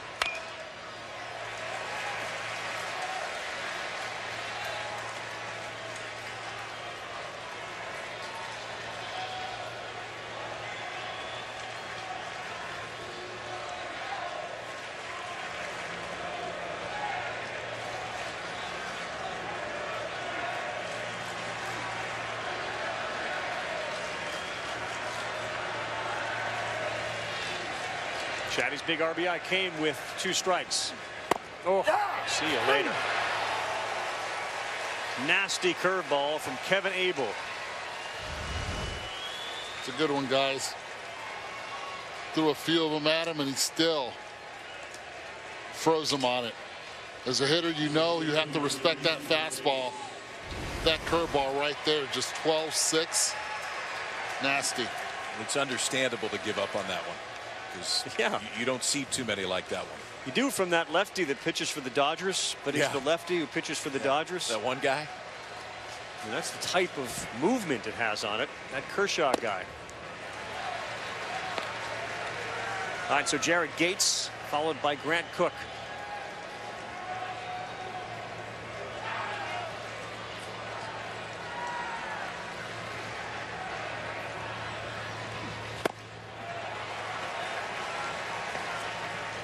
As a hitter, Eddie, assuming we're going to see this guy for a while, what is your approach? First you pray that he hangs one. Right. And then you keep looking fastball, and you have to adjust and look up. It's as simple as that because it's so difficult to hit that stuff at the plate. That had a little cut on it. The arm action is really good, tough to pick up. This possibly could be Jared Gates' last at bat as a Razorback if the score holds, and you have to face a freshman that's got 3+ pitches.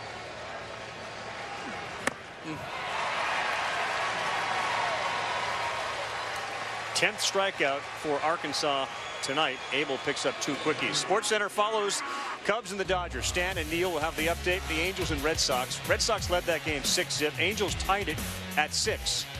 LeBron's 15th NBA season. And late Andy Irons, a World Surf League rival of Kelly Slater's. They'll have much more on that story the rest of the day in sports. Recap of this College World Series. SportsCenter from LA follows baseball. Major League on ESPN. Ball.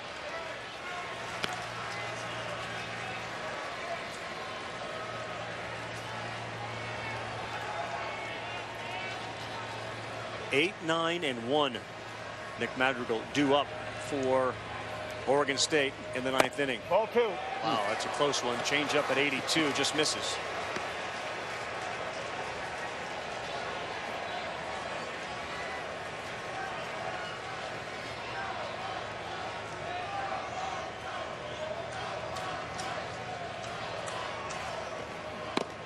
Paints with a fastball at 91, 2-1.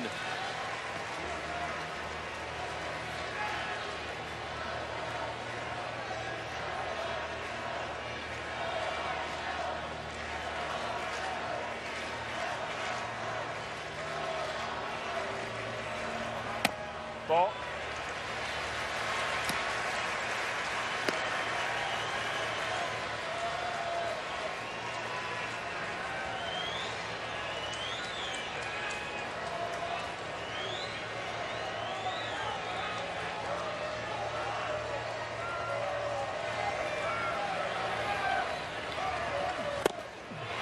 Again, a little cut on that fastball. Yeah. And now it's 3-2. Kevin Abel looking to come on here in the 8th. Strikeout Shaddy, strikeout Gates, and now he tries to finish off Cook.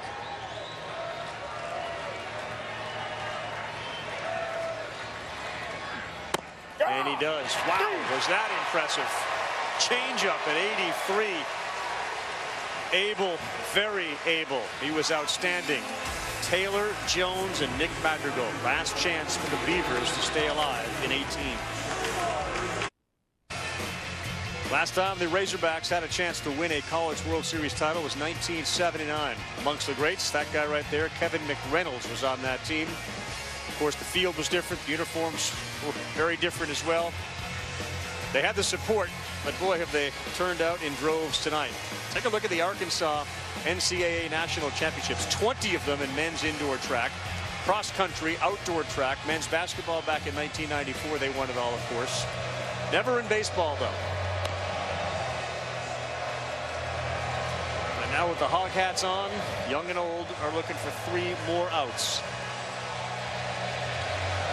I'm not sure I've seen a more impressive freshman pitcher ever than what Kevin Abel just showed us and what he has shown us here at the College World Series. That was poise and perfection. And for Abel, that's now 12 innings in the College World Series, 13 strikeouts, and he's looked in total control the entire time. Kid may lead the country in strikeouts next year as a sophomore. I mean, it is real stuff. Arkansas the last 2 nights have struck out 27 times. They've been out hit. They're 3 outs away, though, from winning the World Series. So we'll start with Zach Taylor. Matt Cronin came on in the last inning. And this guy on the mound has been really impressive, too. Yes, yesterday, what he did, and so far what he's done in that top of the 8th inning. Let's see if he can continue it here.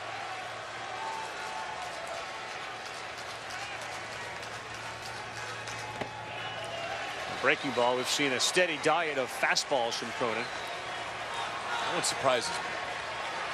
That's the first off-speed pitch that Cronin has thrown, and Zach Taylor doesn't have a whole lot of power. Just 2 home runs over the course of the season.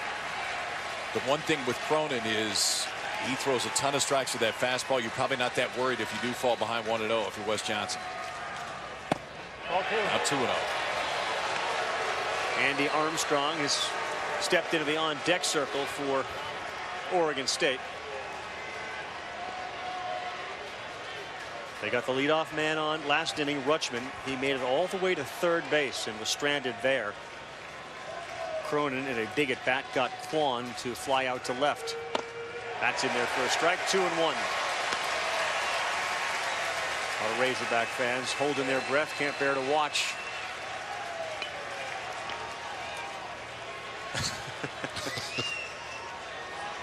Yep, can't bear to watch. This is what this is about.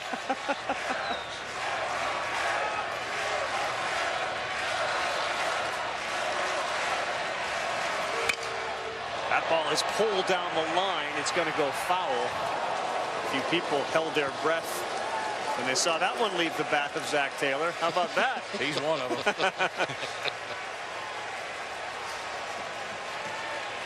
And I imagine the folks at Baum Stadium, same thing. Time to elevate. Fastball up right here. There they are.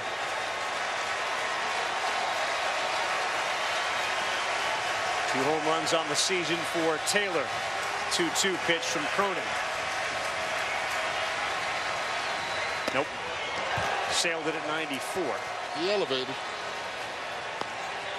That's why Armstrong is on deck. He too has got 2 home runs. $25,580 on hand at TD Ameritrade to watch this one.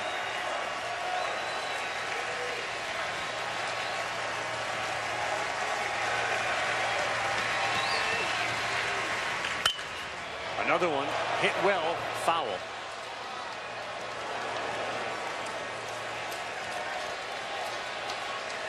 Your Arkansas, does that worry you? A little. Yeah, because one he just took foul. That one obviously was way foul. 15 pitches from Matt Cronin last night, coming on back-to-back nights. But I think you absolutely stay with a fastball. Zach Taylor singled, scored a run in the 5th inning. One of the 2 for Oregon State. Another good battle brewing here between Cronin and Taylor. Now climb the ladder. Just a tad bit higher.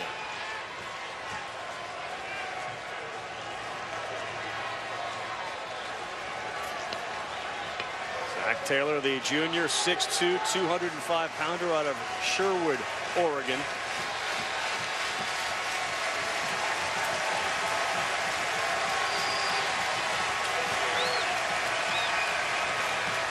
Nope, he walked him. Great at bat by Zach Taylor. And the leadoff man is aboard. That's huge right there in this situation here. This situation, you know, they did it in the top half of the 8th inning. They will bunt to make sure that they get Madrigal and Caden Grenier with a runner in scoring position. That's the game that they have played all season long. Talk about sacrifice bunting. This team has done it a lot. Andy Armstrong mentioned the 2 home runs. Pat Casey's going to send a pinch runner to first base, get Taylor out of the game.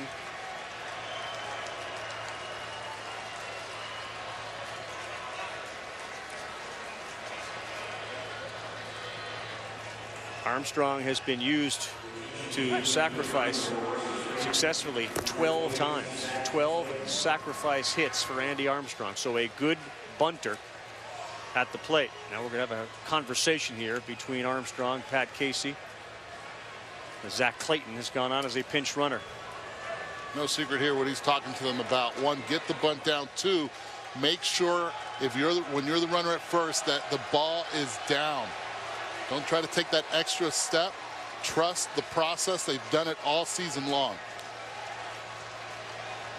Come off the bench and you want to do a little too much, the game can speed up on you.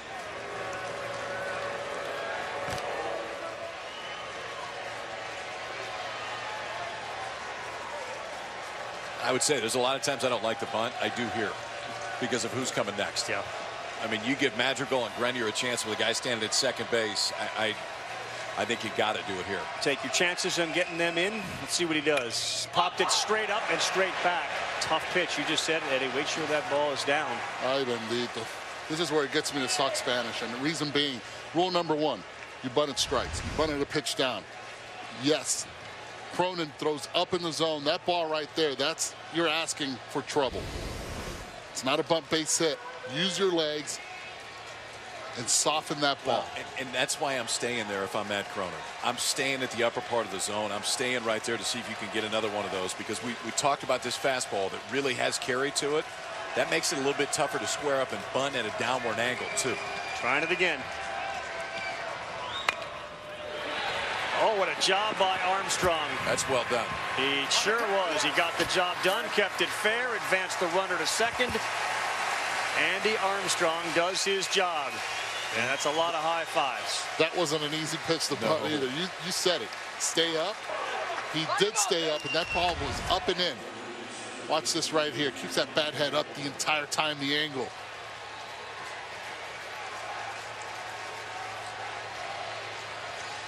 I mean, put yourself in Armstrong's shoes right now. That's mid-90s, about 2 inches from your eyes when the bat is all the way out there. That's not the most comfortable position to be in, but he did his job. Well, you talk about somebody that's due. Nick Madrigal is 0 for 7 in the College World Series finals. 0 for 7 with a walk. He's hit almost 400 this season. The number 4 overall pick in the draft this year. And he fouls one off.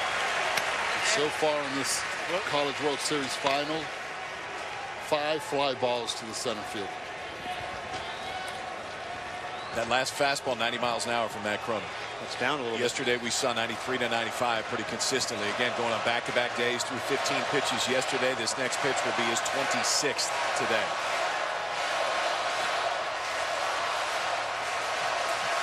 Every year it feels like you get to this point. The closers for these teams trying to win it are on fumes.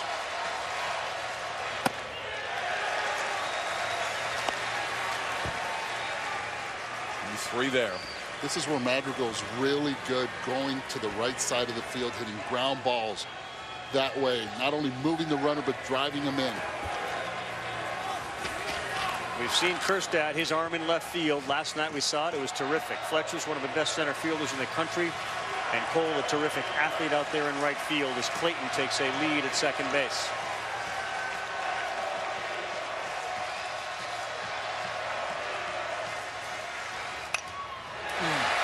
Good pitch, and a good pitch to hit. What a matchup. I mean, you've got one of the best closers in the entire country in Matt Cronin going on back-to-back days. You get the 4th pick of the draft standing at home plate with a single that ties it up for Oregon State. Like, these are the moments you live for. When you're on the mound, when you're at home plate, this is why you play.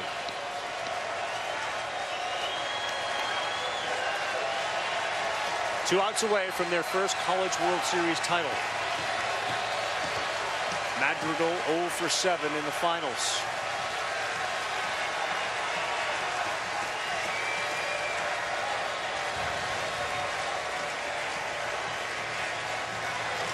One, two. Nope. 2-2.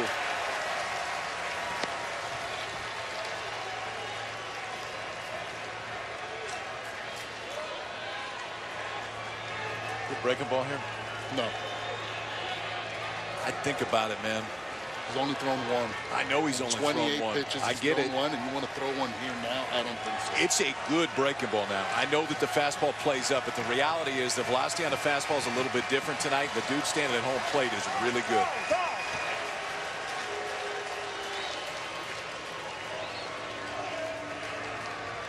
There's Blaine Knight.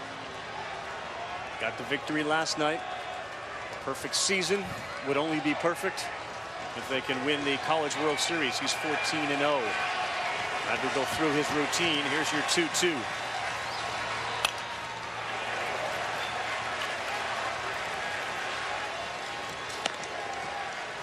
Think about the number of times that Nick Madrigal has swung a baseball bat. Thought about a situation like this. Same with Cronin on the mound.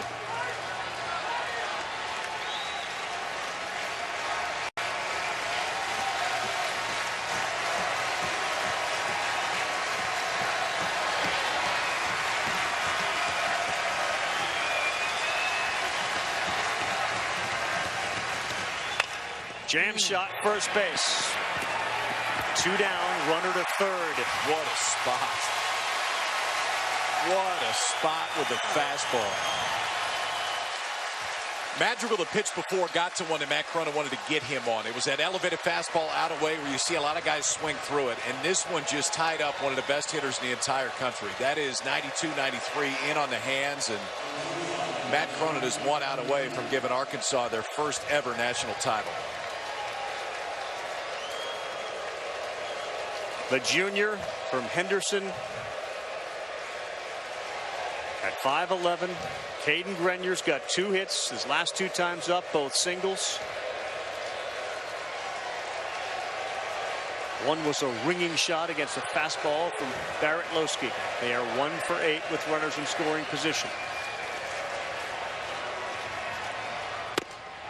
Strike 1.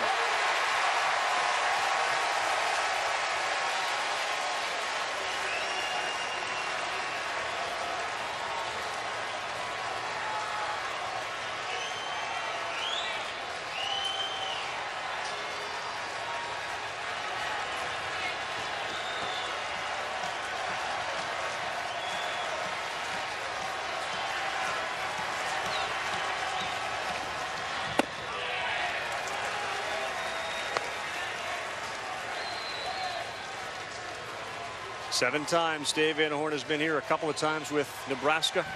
He has yet to leave a World Series champion. Zach Clayton is 90 feet away from tying this game up.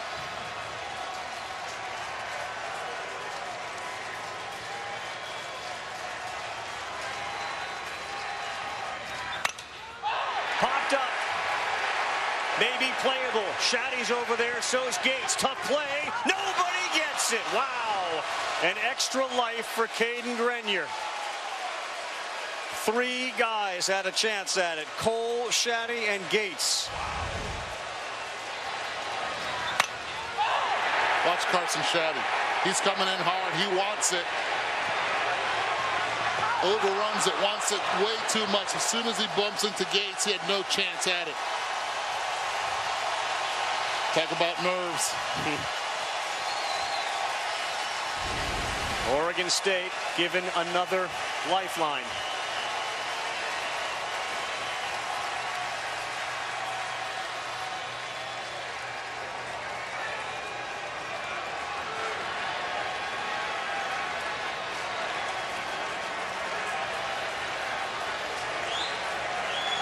There's the tying run and the 1-2.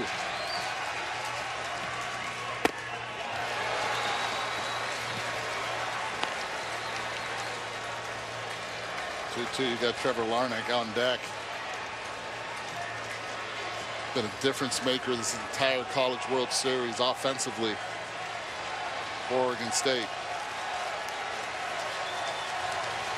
Outfielders playing fairly shallow, especially in right. Cole. 2-2. Not a play. Good pitch, good work. Again, Grenier just fouled off the one that Cronin wants to get you out on.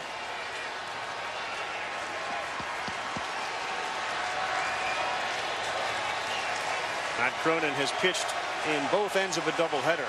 This is the first time he's gone back-to-back days, and this will be his 36th pitch.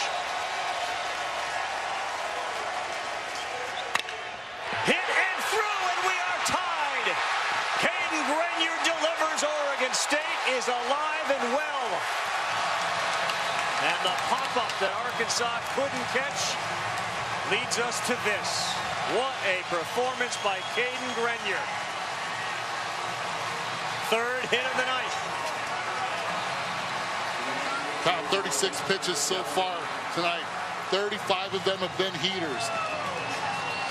You live and die with your pitch, and that's been his pitch so far. You give another life to a player that got picked 37th overall, and Grenier ends up with a big hit. 3rd hit of the night for Grenier. 3rd hit of the night for Grenier. Fouled off a couple tough ones. The ball down the right field line. It looked like it was going to end the ball game. When it didn't, the junior comes up with a big hit and ties this one up for Oregon State. They were down to their last strike, and Grenier delivers. He's the only guy tonight. Both Oregon State hits with runners in scoring position. And Grenier, be careful. He's got great speed at first. If you're Arkansas, you got to have somebody up right now. And I'm not saying to get out of this one quite yet, but the reality is, Rav, you said it just a minute ago, Cronin's never gone back-to-back days this year. That pitch count's getting up. Yep. This stuff is a little bit different than it was before. And don't forget, Oregon State now has Kevin Abel on the mound. Here's Larnach, 1-0. 2-0. You got to believe there's a deflated feeling for Arkansas, especially Cronin, who thought he had the World Series won on that fly ball into foul territory that Arkansas could not come up with. You're thinking why Cole wasn't under that ball. He was playing deep in right field, playing off the line when Grenier was hitting.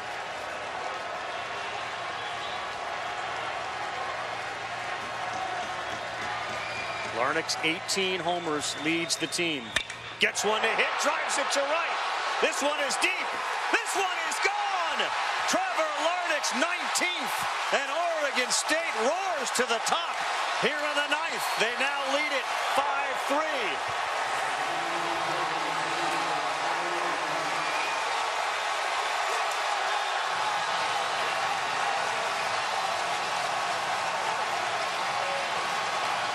What a comeback. They were down to their last strike.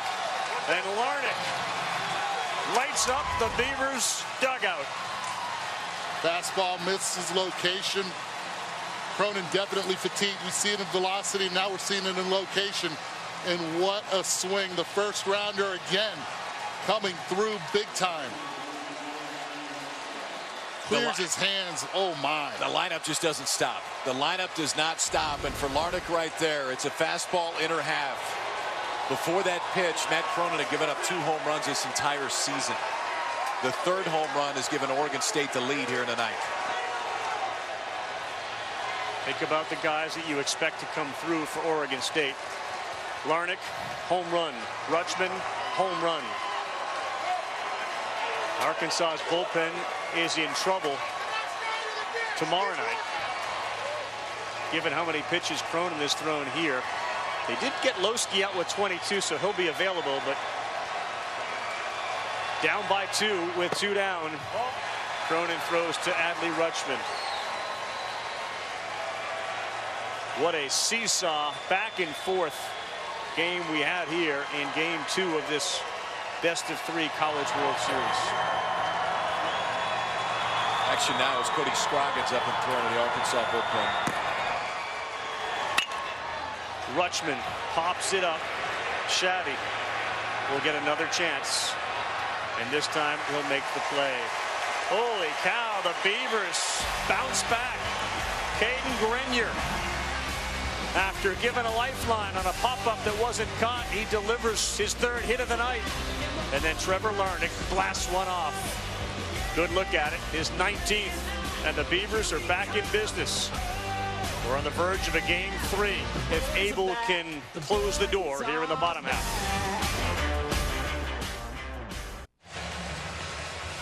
What an exciting game here. TD Ameritrade. How about 3 big runs for Oregon State? They come off the closer, Matt Cronin. They now have a lead 5-3. And Arkansas was 1 strike away from winning this. They were 1 pop-out away from claiming their first College World Series title. Guys, watch Eric Cole in right field. He's playing deep, but he's coming in hot. Shaddy right here calls for it early, and Eric Cole now looks down, and he just gives up on it. He looks at Shaddy the entire time right there, peeks up. And even though Shaddy calls for it, the outfielder has the right and the say right there to call everyone off. You gotta want the ball. You have to want the ball in that circumstance. And that life, that extra life, when you give it to elite players.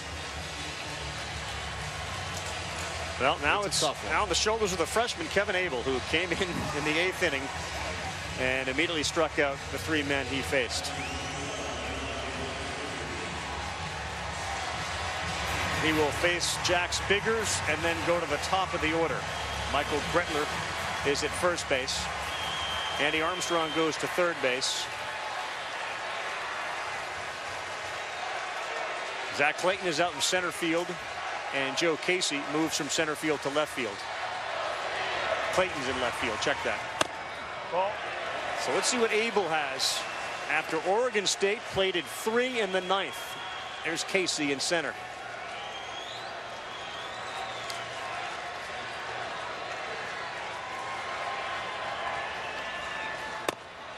Strike 1.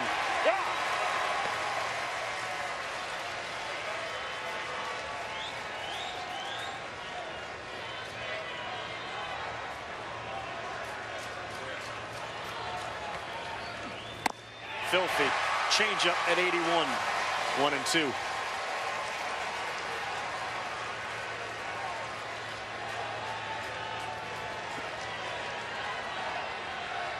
The Oregon State Beaver fans are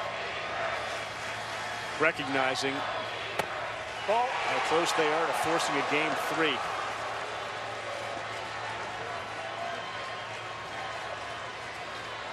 .6:30 Eastern time on ESPN2 if it happens. Abel on the mound is in line for his 3rd win at the College World Series. He's a freshman. This one has popped out of play. Boy, does that ball move a lot. Yeah. Yeah, even the fastball has cut tonight. I didn't see that earlier. Tonight, the fastball's got a little bit of cut. There's not a lot of guys that throw a cutter and a true changeup. Like the arm action at release is so different on those 2 pitches. Abel's shown the ability to do that with a real curveball behind it.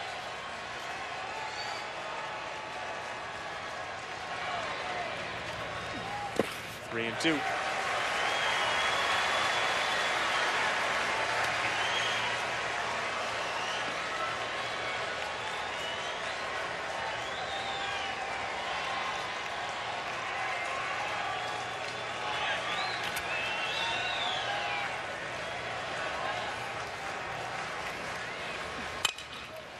The middle. How about Arkansas? Leadoff man is aboard. And Kevin Abel finally gives up a hit. And that's the number 9 hitter, Biggers. His first hit of the night, so the lineup gets turned over, and here comes Eric Cole.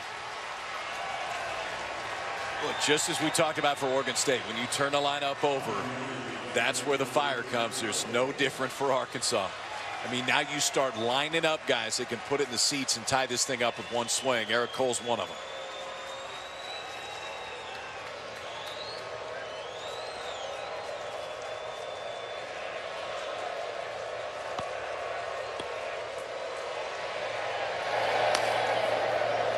So they warmed Jake Mulholland up, who I thought was going to be in line to maybe start tomorrow night. But again, it may not be it tomorrow night. So you get a win here. Abel, 23 pitches for the freshman. He'll face Cole.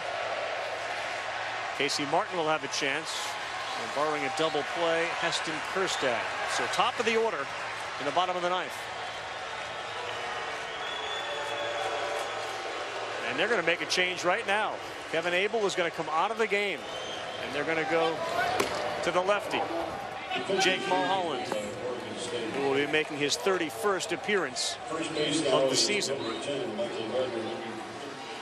We're exhausting every weapon we have, which makes all the sense in the world given what's on the line here. But Abel done, and they obviously saw something they didn't like, or perhaps like they took Lowski out with 22 pitches, you get him out with 23. The one thing I think is interesting is you bring Abel into the ballgame in the 8th inning, you don't bring your closer in. Okay, and now when you get to another high leverage situation, now you go back to your closer. I think part of the feeling for Pat Casey is there's a comfort level with each. But Mulholland's been the closer all year. 15 saves for Mulholland, now comes in with a chance. If he gets a 16th save, we'll play for a national title tomorrow. Right. You talked about earlier being top of the lineup. It's going to be a tough road also. You got Cole, Martin, Kjerstad coming up. You definitely need your closer with a high leverage situation here. And the other thing that Arkansas really does from a lineup standpoint is you can't go right, left. Like, you can't match up with them. Right. Cole's a switch hitter. Then Martin from the right side. Kjerstad from the left side. Bonfield from the right side. Fletcher from the left side. Like, the way that Dave Van Hort sets his lineup, it's not an easy matchup for somebody that's a specialist coming out of the bullpen. Mulholland isn't necessarily a specialist. He has the ability to get righties and lefties out. And he's going to have to get 3 out here. Let's recap the top of the 9th. It was a crazy one. It started with Grenier. Popped it up. This gets caught. Arkansas wins the World Series. The Fayetteville Triangle, if you will. And then Grenier, who was given an extra life, delivers the tying run. And then Trevor Larnach blasted off. What we didn't see there was after the leadoff man got on, Andy Armstrong came on as a pinch hitter. And he sacrificed the runner to second base. That was as big a play as you could have because it allowed Grenier to deliver that RBI single. Then Larnach hit the home run. But the Andy Armstrong bunt in a game like this will get lost. On a tough pitch, too. So now Jake Mulholland, the closer on. All Pac-12 honorable mention this year, but he is the closer for Oregon State, and they're comfortable with him in the ball game. 44 innings, 41 strikeouts for Mulholland this year. Guys, worth pointing out here, too, though, that Mulholland had struggled here in his last time out against Mississippi State, loading the bases in the later part of that game. Pat Casey said he saw a little bit of doubt creep into Mulholland's head, something that he said he hadn't seen from Mulholland. Had a conversation with him after that game. They felt good about it, but certainly something to keep in mind here. To Laura's point, I think that's why we saw Abel in the 8th. Is some level of doubt with Mulholland coming in that situation. Now you're bringing him in maybe a tighter situation. First couple of pitches will be key to see how he does. First, Eric Cole.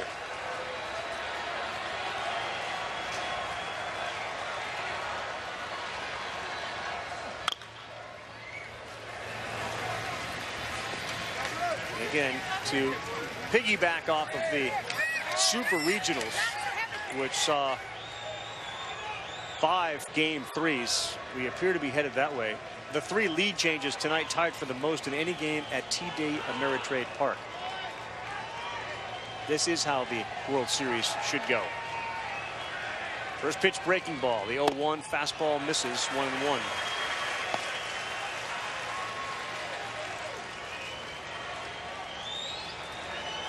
There is nobody warming in the Arkansas bullpen. I can't imagine that Cronin would come back out if they were to tie it. No, I have to think if you tie this ball game, you're going to see some kids sprinting down to that Arkansas bullpen real quick. Good pitch. 1-2. Because part of it is you don't want to heat anybody up. Right. If you're not going to play extra innings, because you may need everybody tomorrow if you're Arkansas. Isaiah Campbell, the assumed starter in game 3 for Arkansas if we play it. I don't know who that is for Oregon State. There's Cronin. Cole. Good pitch, and he's gone. 1 down here in the bottom of the 9th.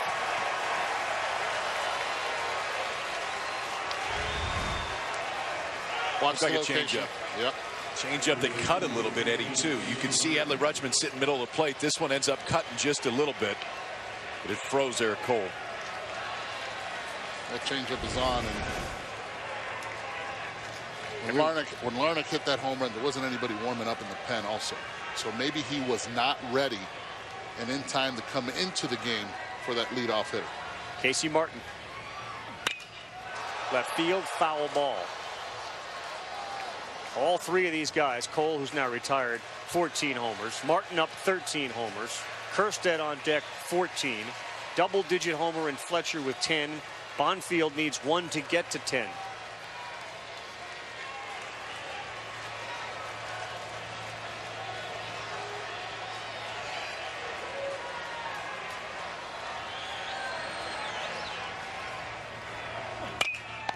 Whoa, what a play by Mulholland, who goes to Madrigal, the first. He's out. Double play.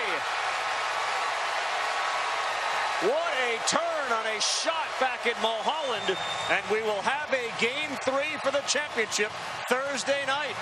That's a big league double play right there. Yes, it is. From the catch to the feed to the arm. Yes. Wow.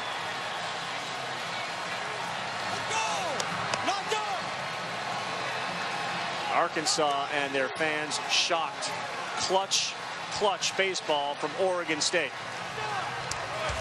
And they are feeling really good about themselves right now.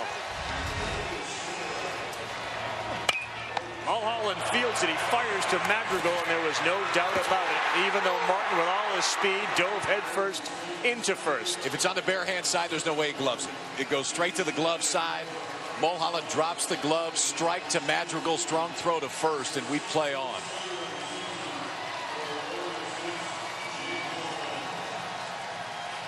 And he was out, no doubt about it. There's Quan and his hamstrings. Easy, big fella. Oh, easy. That may have hurt a little bit. Yeah, did you see him pull up after? It did. Let's take it easy, but you understand the enthusiasm. Trevor Larnach will give you the player of the game, but tonight it could go to any number of Oregon State Beavers. They were absolutely clutch. The Capital One player of the game is number 11, who blasted his 19th home run. I think he had the baseball in his hand. And tonight felt like the greatest show on dirt. Let's send it down to Laura.